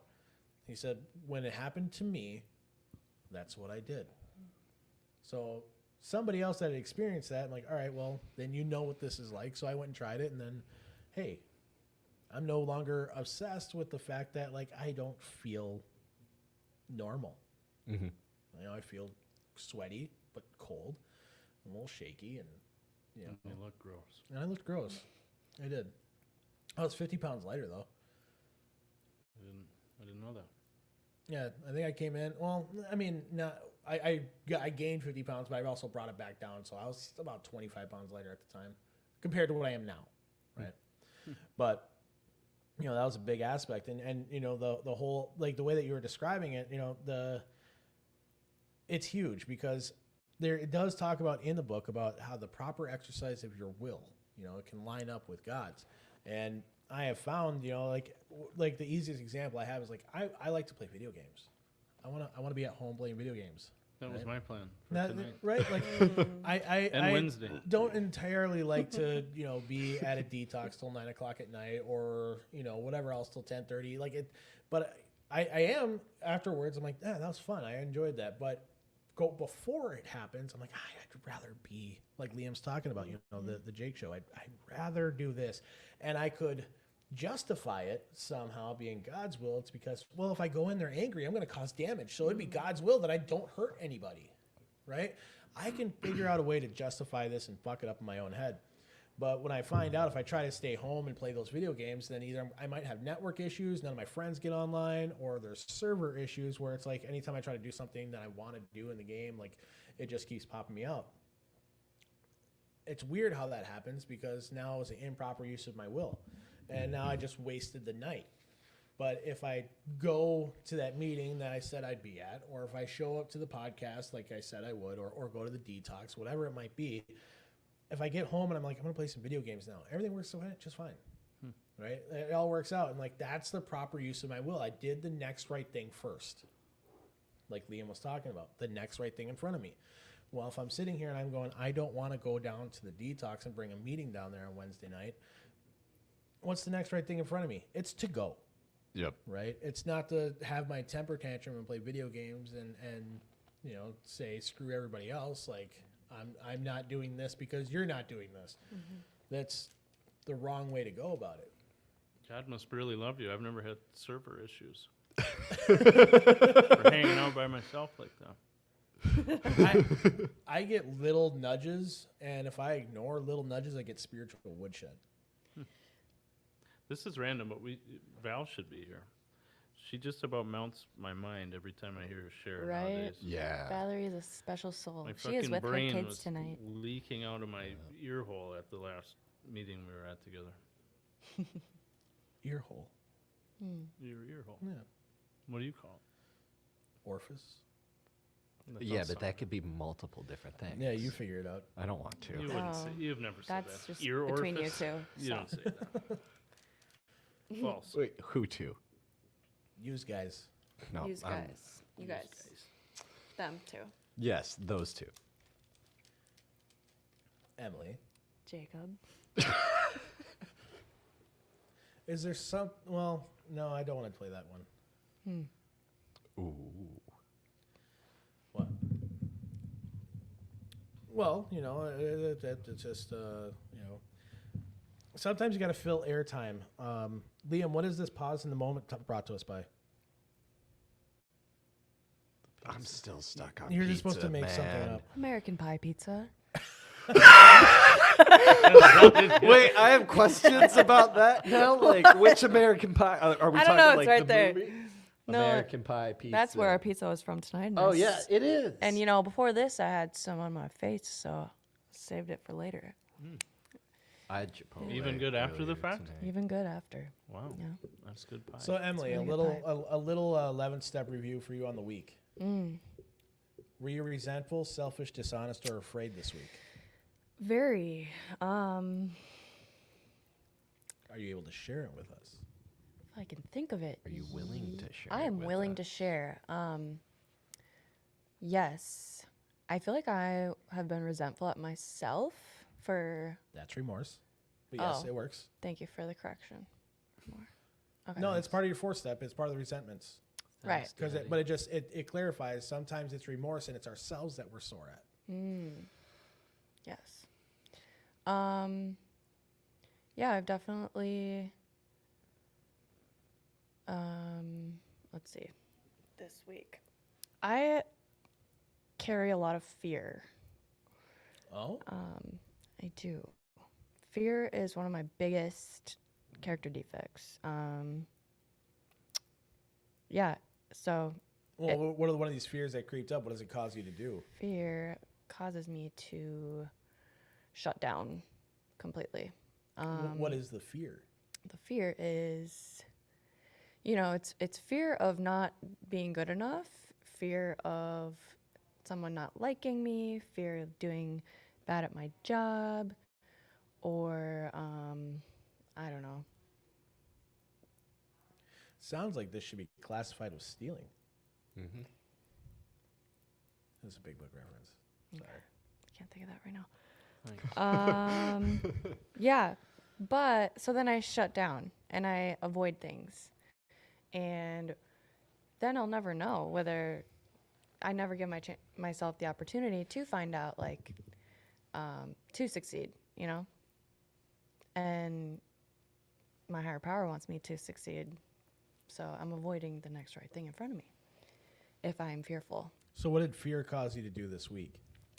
Be lazy. I've been getting to work late this week, which affects the whole rest of my day. Cheers. Yeah. Yep. Work has been hard this week.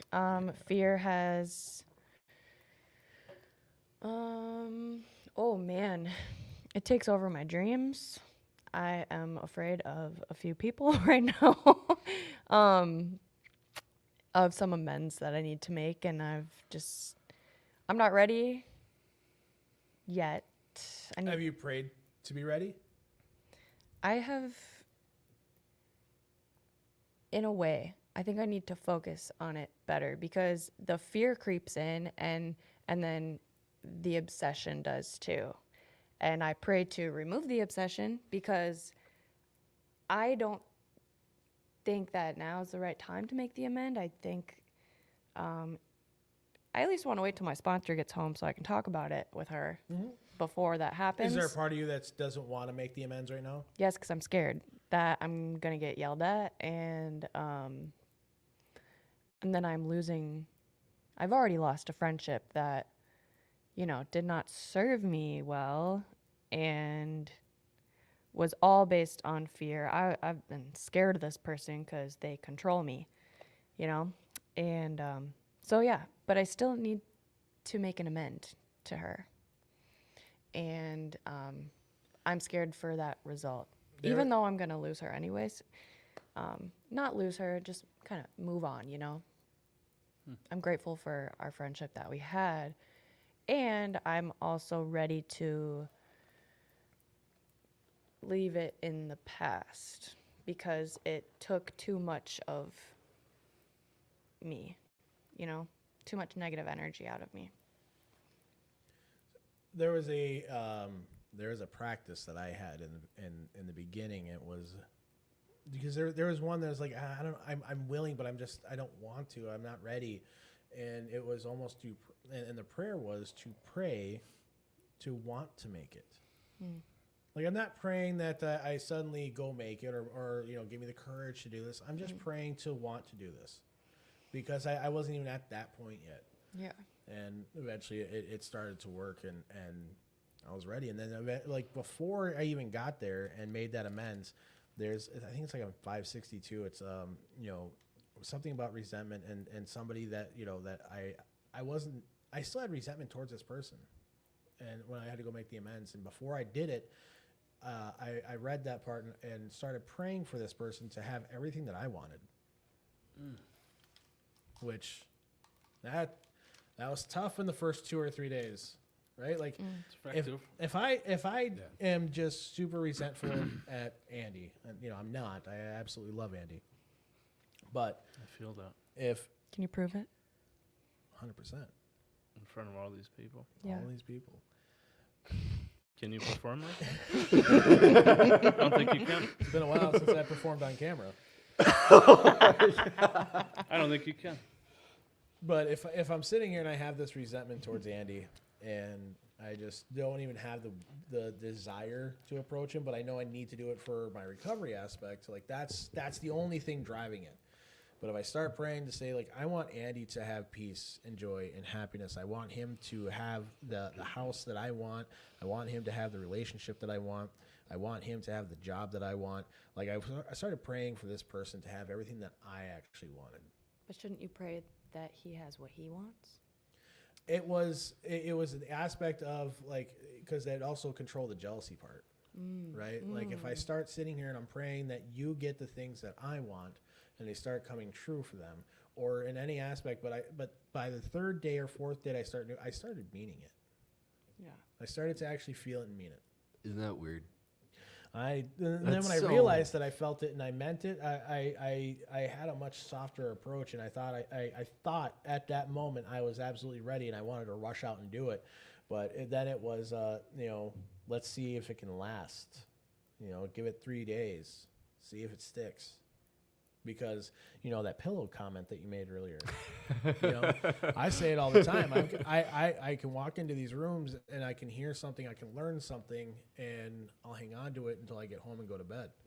It'll leak out into the pillow. And I'll go out and I'll sit down with somebody and they'll teach me something, and I'll figure out, or I'll have this great epiphany, and something clicks, right? The wheels click. You go to sleep like you're in prison.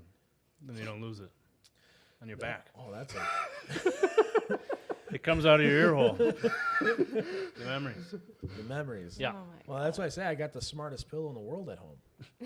Like I've everything I've learned is leaked out into that pillow. Ego. That's why I got to keep coming back here and keep Learning. staying in it, keep learning, keep staying with you people.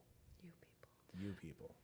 I think what you touched on before, I don't even necessarily think at a beginning it matters what the hell you're praying for, as long as you're praying for that other person, right? I mean, And now see that part is like I was so filled 'cause up if you that I didn't know. conflute it with all this shit, you're just going to overanalyze the whole thing, and then it's not even going to be any, and it could be maybe, as long as you're praying for the other human. Yeah, and I think that's why they brought me to that point in that book, because I'm like, I don't know how to pray for this guy because I'm still so angry. Sure. And they said, well, right here, pray for they to get everything they want. All right, that was enough of the beginning, right? Yeah. Because when I came in here, I didn't know how to be loving. I didn't know how to be thoughtful. I didn't know how to pray for other people. I know how to do foxhole prayers for myself, but Oh yeah. I didn't know how to do any of that stuff. No. No. Andy, Yes. you want to do a little 11-step review? Sure. You've I'd be been- willing to try anything with you. Have you been selfish, resentful, dishonest, or afraid this week? Sure. All of them, probably. Can provide some examples of probably all of them. Not super dishonest. I've been working pretty good at that. Actually, no, I can give an example of dishonesty, something that I wrote about, talking to some coworkers in a way that, and gratefully now it's just stupid, silly shit like this, but I have a tendency to make my stories more interesting. Embellish, yeah. So lie about it. Lie about stupid shit, right? Like we used to, a lot. Fish stories. A story about stuff when I was up in Hibbing on Monday about, it was something so trivial, but it stuck in my cross, so I tried to write it down and get rid of it, but it's kind of funny, actually. It was just about, They're all giving me shit for being in Hibbing. Nobody wants to go to Hibbing, apparently. I like it. Why like were Hibbing. you in Hibbing? I work. Oh, okay. So I work, yes, I work, but I was in Hibbing for work as well. Oh, okay. So I was in Hibbing on Monday and Tuesday for work. Look, unlike you, I work. Like, No, it didn't come off like that. Or I was, He's a working man. wow, I'm a working okay. man. I'm attractive and I'm a working man. If anyone's listening. Quite a catch. Yeah, very, yeah. But it was something as silly as that they were joking about people being unattractive in Hibbing. Sorry if anybody's from Hibbing, but these are just the people, what they were joking about, okay? So for some reason I felt compelled to stick up for the people in Hibbing. And I said Period. they're wonderful people. I went to this cafe and the women in Hibbing are so amazing. There was 3 or 4 servers that I saw that were just gorgeous. And then I even went even further, and I lied about the Wait, so server's that hand. was the lie. That was the lie. That was a lie. So you didn't see 3 or 4 gorgeous servers I in saw Hibbing. 2. But I mean, and it went on. And it went on for, I told this story about the woman's hands and how they look like working hands. And that's the essence of Hibbing. Strong, working people. And that she built her home. I mean, it fucking She went on built and her on. home. That's the type of hands. And then it went into all sorts of other. And they believed you. Of course they did. I believe him. You What do are. mean they? I'm very gullible So, to Andy. yeah, Anything he says, it's very So that it went. believable. Well, and I can have a tendency to be a little dry too, so some people don't Yeah. know when I'm joking. So I could just Exactly. keep going That's really and going. And that's some sort of weird thing too, where I might do that just for fun. I'll get bored and I'll just tell somebody Tell something. stories. And they're like, "Oh, wow, that's the craziest shit I've ever heard." And you're like, "Oh, well, you're welcome." What a dumb fuck. They didn't even know, right? Or whatever. I'm fucking sick, like the rest of us, right? But that was one example from earlier. But enough where it got stuck in my craw that I'm like, man, you know, these things that I seek as a human. I want integrity. I want people to take me seriously. Yet at the same time, I'm sick enough where I do these things to take away from the exact same things that I'm seeking. Just the same as I had done before. So it shows up differently than it had in the past. And maybe it isn't so out there for everyone to see, right? But it's still very much there. And I find that if I don't stay proactive about it, then these things keep leaking on, and I might be talking about this bullshit that I made up in Hibbing for a while. And then it's the same actions that it was in the past, where I got to like remember, so because I work with multiple stores. So then what sort of shit was I slinging in Cambridge that I need to remember? Oh, and they'll ask me about the whatever it was, and I'm like, And now you're no longer the authentic. flip through the individual. Rolodex. Yeah. Yep. Absolutely. Flip through the Rolodex. Yep. But the same Dating fucking, yourself a little bit. the exact same actions that I had before. Exactly the same, just a little different, right? But it still crops up. It still crops up all the time. So that was an example of dishonesty. Being able to recognize these types of defects and these things that that you're able to relate to, like, oh, it's not the same thing as to the extremes I used to do it, but it's something that it's the same behavior almost. It's exactly the same behavior. It's just How are you able to get to this point in your life where you're actually able to sit back and recognize it as it happens, or when you sit there and you know these tools about being able to review it at night? Well, we get to learn we get to learn the tool of inventorying when we do 4, right? So I find inventorying to be, it's a great tool. I don't have a word for it. It works very well. And the harder you do it, or the more consistent, or whatever, the deeper you dig, the more shit you find, right? I mean, that's just how it goes, right? So I kind of fashion maybe recovery to, you might not be able to relate, Jake, but maybe Liam, he looks pretty fit. Maybe like going to the gym or something like that. Wow. Right? Come on. Fucking facts, dude. It's not a slight. It's that's just the truth. But right, so you can go to the gym. You can wear all the clothes. If you never get on a fucking machine, You're not doing jack shit. you're not doing anything. Yeah. Right? I like that. You can buy all the stuff. You can tell people you just got out. Maybe you throw a little stuff to his fake perspiration when you roll out of there, or whatever it is, right? Yeah. Fake a limp, like you were working real hard, right? People do that all the time. You see it all the time in meetings, or at least. I'm also good at taking other people's inventory. So what I believe is also going on. Maybe is, maybe isn't. None of my business. But sometimes I make it my own. So I think inventory and the other tools that we get to learn are very much the same, right? I can talk about this shit all day long. Am I really doing it? I try to, because I don't want to go back to the human that I was before. My Because sponsor it's all asked me waiting. like the same question this week, and I was the honest gym. about it. No, I don't have a gym. But I was honest about it. He said, when was the last time you did a nightly inventory? I was like 3 weeks ago. And even before that, it was real spotty, right? Like, I do the Upon Awakening thing, and that's only because people text me the 24 hours a day. So that's the first thing I see when I wake up and I roll over. I turn off the alarm on my phone. I see the 24 hours a day. So I'm able to read that and get a little bit of, Upon Awakening. But I didn't do any nightly inventory, so now I'm in trouble. And Been there. my sponsor has now instructed me that I have to send him my nightly inventory every night. Oh. And he even sends me a blank. Like, he makes it very, very, very simple for me. He sends me the blank thing every night, right when he goes to bed. And it's just this blank slate, right? Yeah. He sends this to me so that What a guy. I can.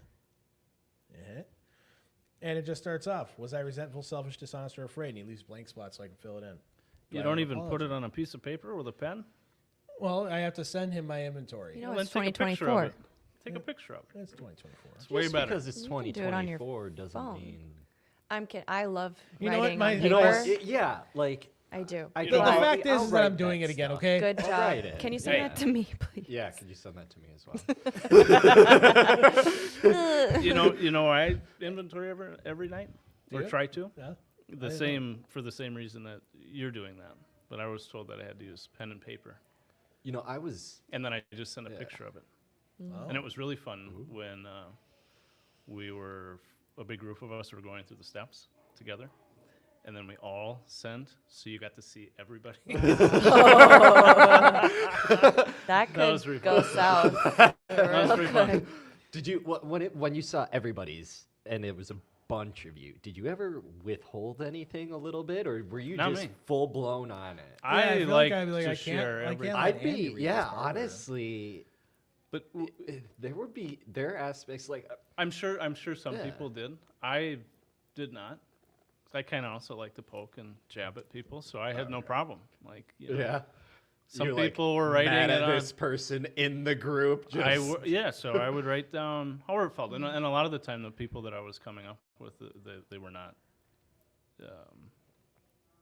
They were not part of that inventory process, but I wouldn't have any issues sharing that Yeah. if you haven't. I'm sure Jake has, but if going through the steps with a group of people can be very powerful. You get to learn. You get to learn a lot. And you get to learn a lot about those people. Mhm. And ideally, you all come out a little bit better. And like any other AA shit, there's you start with 5, and then it's just you and 2 other people when it's over with. But this stuff, for whatever reason, whoever decides to follow through, you come out of there with, or at least in my experience, you come out of there with lifelong bonds that Yeah. You guys. that good shit. Yeah, use Use people. guys is. Use people. That cool stuff where you might not see them for a couple of years, and then you just pick right up where you left off, or Yeah. whatever it is, right? Yeah, that's pretty cool. I had a friend that disappeared for a few months, and he came back in, and I was like, "Oh, hey, missed you," and just picked up where we left off. That was good. Is that me and you? We kind I of. mean, I could be you, me and Could you. We kind of did. I mean, yeah. Yeah. Use it. But no, I was picking on Liam on that one. Yeah, Oh. that was me. Hi. Oh, Liam's still here. I was thinking of forgot. both of Okay. you. That's okay. I mean, you know what the great part was is you guys both stayed sober while you were gone, and I Yeah. stayed sober while whatever it was, and it's not like you guys were gone. It was tough staying sober without you, but I somehow managed to make it work. I appreciate that. Well, I missed you. I mean, I could stay sober. I just missed you. I missed you too. I appreciate that. Yeah. I also had feelings for you. missing with some of them. That's gonna be part of my gratitude here when we get to this final segment. Yeah. And it's coming up in a minute. I don't want to be done yet.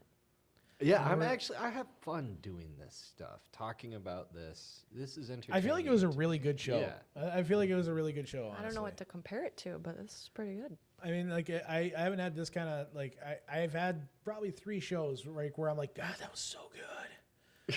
That was so good. This is one of them, right? Cool. The other one I had like my sponsor was on, so like it was that's Oh, pretty that good. would have been. It's pretty. We should bring I both. didn't We should do that'd be our sponsors and us. that'd be hilarious. I would pay to For anybody watch who that. didn't hear, Jake and my sponsors are married. So, No, not Jake and your sponsor. Oh, Jake's sponsor and my sponsor. Jake's sponsor and my sponsor are married, and so we are. What do you call? we what are do you call siblings. Jake's sponsor? Pa. Aw. Mine is mother spons. Yes. I mean, I'll straight call him like El Jefe. Yeah, they hate it. But they're. Yeah, I really want to replace every single picture in their house right now. We could have done that. They're on their way back still. We could do that. I am going to be there this weekend. We could so- take a bunch of selfies right We now should do and that. I have them think that that's printed a at great Walgreens idea. within an hour. All I right. think that's Some a weird great idea. shit. Andy, are you in That this? is the You next wanted right thing, this? everybody. That's the next right thing. Yeah. When do they get back? Sunday. We got plenty we of got time. We got plenty. yeah. What kind of are they good? Are we taking them? Or are we just replacing the pictures in the frames? Yes. Or are we? We could add picture frames as well. All of I it. need. You or know, I would we like could- some we could frames. take, like, We're some just of them. stealing from them. I'm Okay. also in for that. No, we're So- replacing. Well, we'll do I only need replacing- about 6 Why do you need 6 picture? First of all, how do above you the not have couch. 6 picture frames? You know, I used to be framed on their mantle once. But wait. Got Okay, so replaced. we'll replace the ones that are currently there. Then we'll also go to the thrift store and we'll buy a bunch of picture frames from the thrift store. Just Yep. random ones. Valerie Oh, and yeah. I already Phil. planned to do that, but I guess you can be included. Is this open for everyone? Yes. Yes. And we're gonna just do pictures See, I of think that ourselves. this is a great. No, we're all gonna be doing it together. Yeah, like Every us. single picture would be all of us together. I mean, I think we that could do a there should- mosh we could do podge. headshots. Collage. and Let's stuff. let we'll, Andy we'll, could do like a Awkward family photos. we'll dive in more to that Yes. off air. But I think Emily, this is a great Yes, fellowship Jake. opportunity. It is. what is your gratitude tonight? The whole show is called Attitude for Gratitude. Gosh, you know, my gratitude is my whole spiritual awakening. Gosh, Did you look at the That's- camera when you said that? You did. where's the camera? I don't know what It's the this camera. Oh, hello. thing. No, I was looking at I this. thought it was a dude. robot. What? Don't There's a touch me, and robot? I just touched it. Oh my gosh. Anyways, I am grateful just for gosh, so much. I had a really good meeting, women's meeting earlier tonight, and there was a newcomer, and all of us women, we did a first step meeting, and we were able to just come together and like share our experience, strength, and hope, and it just brings me back to like what my spiritual awakening was, and that recovery is possible no matter like where you've been from. You know, it's simple, but it's not easy. And yeah, just connecting with other people and my tribe now. And I wouldn't be here today without use people's Use people. and the program and my higher power and, you know, being at that hopeless place. So I am a grateful alcoholic. A grateful alcoholic. I like that. And it can be fun. Andy, I need to get your gratitude, please. I gotta know what you're grateful for tonight. Howard Stern again. Well, I don't know. I guess today I would be grateful that I have the gift of maybe just like this changed perception, or I don't even know how to articulate it. Just being able to be and to show up, and it not being a big deal, and to be surrounded by people that I know and trust and can just be comfy with, without feeling like being overrun with weird, overanalyze, all this wacky shit to be able to just be. Just be able to just be, I guess. Serenity. Serenity. Yeah, that sounds something like that. like, you know, the whole Feels good. matching serenity with calamity. Something like that, yeah. Feels good. Liam, Yes, Jay. what are you grateful for tonight?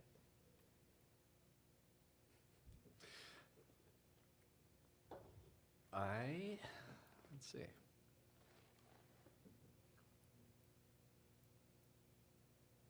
I like being able to share my experience, right? So having the opportunities to do that. I was going to go to a meeting today, and I got the times mixed up and showed up and, after it had ended. And I could have decided to go home. I was like, I know the people here. There might be some fellowship going on. And was seeing what was up, and Emily mentioned that she was going to the podcast. I was like, I got nothing else going on tonight, so I guess Yeah, I'll it was go. a I'll see surprise. what's She's up. like, Liam's coming. I'm like, really? Yeah. Yeah. I'm grateful for I mean, Emily said it. It's the people that it's the person that I've become and the people that I surround myself with now. Right? Like, dude, I don't want to go on a podcast. I'm not that kind of person. Like, I don't want to talk. Like, I don't want to do that stuff. But now I'm in a podcast and I'm having a blast, right? Like, I'm having a shit ton of fun right now. Yeah, I might come back. Yeah. Oh, And it's might come back. talking about stuff that, like, dude, I get so fired up over. Like, I love talking about this because there is a change that happens, like, Glimmer. yeah. Glimmers. Like, I mean, I picked up a new sponsee tonight just Yeah. from someone going, what? Thinking about getting a sponsor. It's like, I can help you with Where at, that. here? Like, no, at, He showed up late to yeah. the meeting. People were leaving, and he's and ended one up guy talking was, to a guy. yeah, and one guy, and we were Right. just That talking, is- right? And it's That's a Higher- God thing. You're supposed higher to yeah, do that. power, man. yeah. Like, I'm just so grateful for the program in and of itself, right? I was not a good person. I was in a very bad place, and now, I mean, when shit happens, I have the appropriate tools to deal with it, and I have an amazing group of people to help support me. I wouldn't trade that for the fucking world. Emily, you said it. You're a grateful alcoholic. Like, being an alcoholic in recovery is probably the best thing that's ever happened to me. Jake, you say it all the time. When you were sober or before when you were using, if you had given yourself like a measurement to how far you could go, you would have been selling yourself short. Oh, 100%. I would have sold myself way short. Yeah. And I mean, I got everything that I didn't know I wanted. Mm-hmm. I had no idea I wanted all this, Right. and I got it. So like that was huge. I honestly didn't have a life worth saving. Yeah. I didn't. But thankfully, this program doesn't save my life because it wasn't worth. Like I said, it wasn't worth saving. This program gave me a whole new life, something different that I could do, a different way to live, a different way to handle life, a different way to understand those around me, so I can practice love. Something that was actually worth like sitting down at night, so that if I were to die, and even if there's nothing that happens after that, and all you get is that 30-second reel, something where I'd be like, that was a good reel. Right? Like I'm so at peace with that. Anything you guys want to plug? It doesn't work unless you work it. Well, thanks for the saying, but you got nothing you want to plug? Anything What you I guys wanna plug? Meetings, events, situations, so on, blah, blah, blah. Women's meeting on Fridays at 6 p.m. at the Robbinsdale Alano. Right on. Mm-hmm. Good meeting. That's a good meeting. Yes. My home group is Just the Thought. We meet Thursdays, 5:30, Vista Lutheran Church. Where did we all meet? DOA. Yep. DOA. 6 o'clock. DOA. 6 o'clock Sunday, Robbinsdale, Alamo. Yep. Yep. Good fellowship there. It's all A right. lot of It's fun. okay. Lots of. I bought a new board game for us to play on Sunday night. You did? I did. What is it? It's called Codenames. Oh, Good yes, shit. that's fun. Good shit. I'm excited. That's fun. Love And- that. And you can play it with like 40 people. Yeah, Perfect. that'll be good. Oh, and fun area stuff tomorrow, 9 a.m., 4 p.m., Rosemont. It's on the website. Come voice your opinion, hear what's going on. Is that area assembly? Yes. Okay, because that was super cryptic. I was like, something's going down. It's going down. There's a lot of shit going on. 9 a.m.'s a little too early. I'm so. supposed to go. Thank You you for reminding. Talk to your Kat. higher power about it. The What- DCM is out of town. I'm the What only were you? DCM. What were you were saying something earlier make about it if you sound so don't fun. want to do something, the next right thing is to do it. I have to double check because I think I didn't know. Did I, you might have double booked something? I had no idea about it. Like normally, if the DCM job, is Andy. not going to be there, they will tell me like, "Hey, I won't make it to this. Can you fill in?" Yeah. And So. you know, that conversation never happened. Nobody's fault, but I think I did schedule something tomorrow. I'm almost certain. It's wonderful We'll that we find have. out. Was it sleep? No. Did What you say district are 9 you? a.m. is a little too early? 20? Yes. Is that What I district agree. are you? Okay. 20? Yeah. It's wonderful that we'll have District 20 support there, it sounds like. Yeah. Yes. To relay the information back to the people Right. who Liam, need to know. You got anything you want to plug? I mean, isn't there like bingo or something? Absolutely. There's Bingo. There is bingo. I never win. Do I got to turn her down a little bit? Probably. I think Is for the hot that dog- one, yeah, she was. Is the hot dog guy going to be there? The hot dog guy's going to be there. Is he? Ooh, I think nice. he's bringing Yeah. burgers this time. Really? I would like a hot I dog. heard. In addition to the wieners? I don't know. Because I want. Sausage. You want his So wiener? as everyone's talking They're good. about I'd it, like there sausage. is He makes a good bingo, Easter They're good. bingo tomorrow at Robbinsdale Alano at 4055 Regent Avenue North in Robbinsdale. Starting at 5:30, doors will open, and this will go on until 9:30. So the bingo will be downstairs. If you need a meeting, there will be a meeting upstairs at 7 o'clock. And what meeting is that? That is Snipe, Saturday Night Young People. But all you have to do is be young at heart with room to grow. That's how they classify it. And nice. Robbinsdale's the place to be tomorrow, if you were to ask me. But Everyone's welcome. everybody's welcome. I hope to see a whole bunch of new people on there, and come by and say hi. I Yeah, hear there's a 6 really terrible bingo caller. Is it you again? It's me again. Oh man, I don't know. Are you gonna be bad with the puns again? Every time. Can I run the money or do you have to be a board member? Dude, That you was a gotta lot be- of fun last time. I mean, if you want to think come we should- volunteer, we should I'm have sure we can Seth. take volunteers. Well, That's a long damn day, actually. Maybe I don't want to do that. Maybe I do. Well, if nobody told anybody that you are loved tonight, let me be the one. I love you. You Aw. are loved, and we appreciate everybody that tuned in tonight. As you see on the bottom, Own Your Recovery. There is meetings and places everywhere. You've heard it on the podcast tonight. Robbinsdale, Alano, New Hope, Twin Lake, Blaine, Fridley, the Sahara Club. There's a lot of places to own and get your recovery.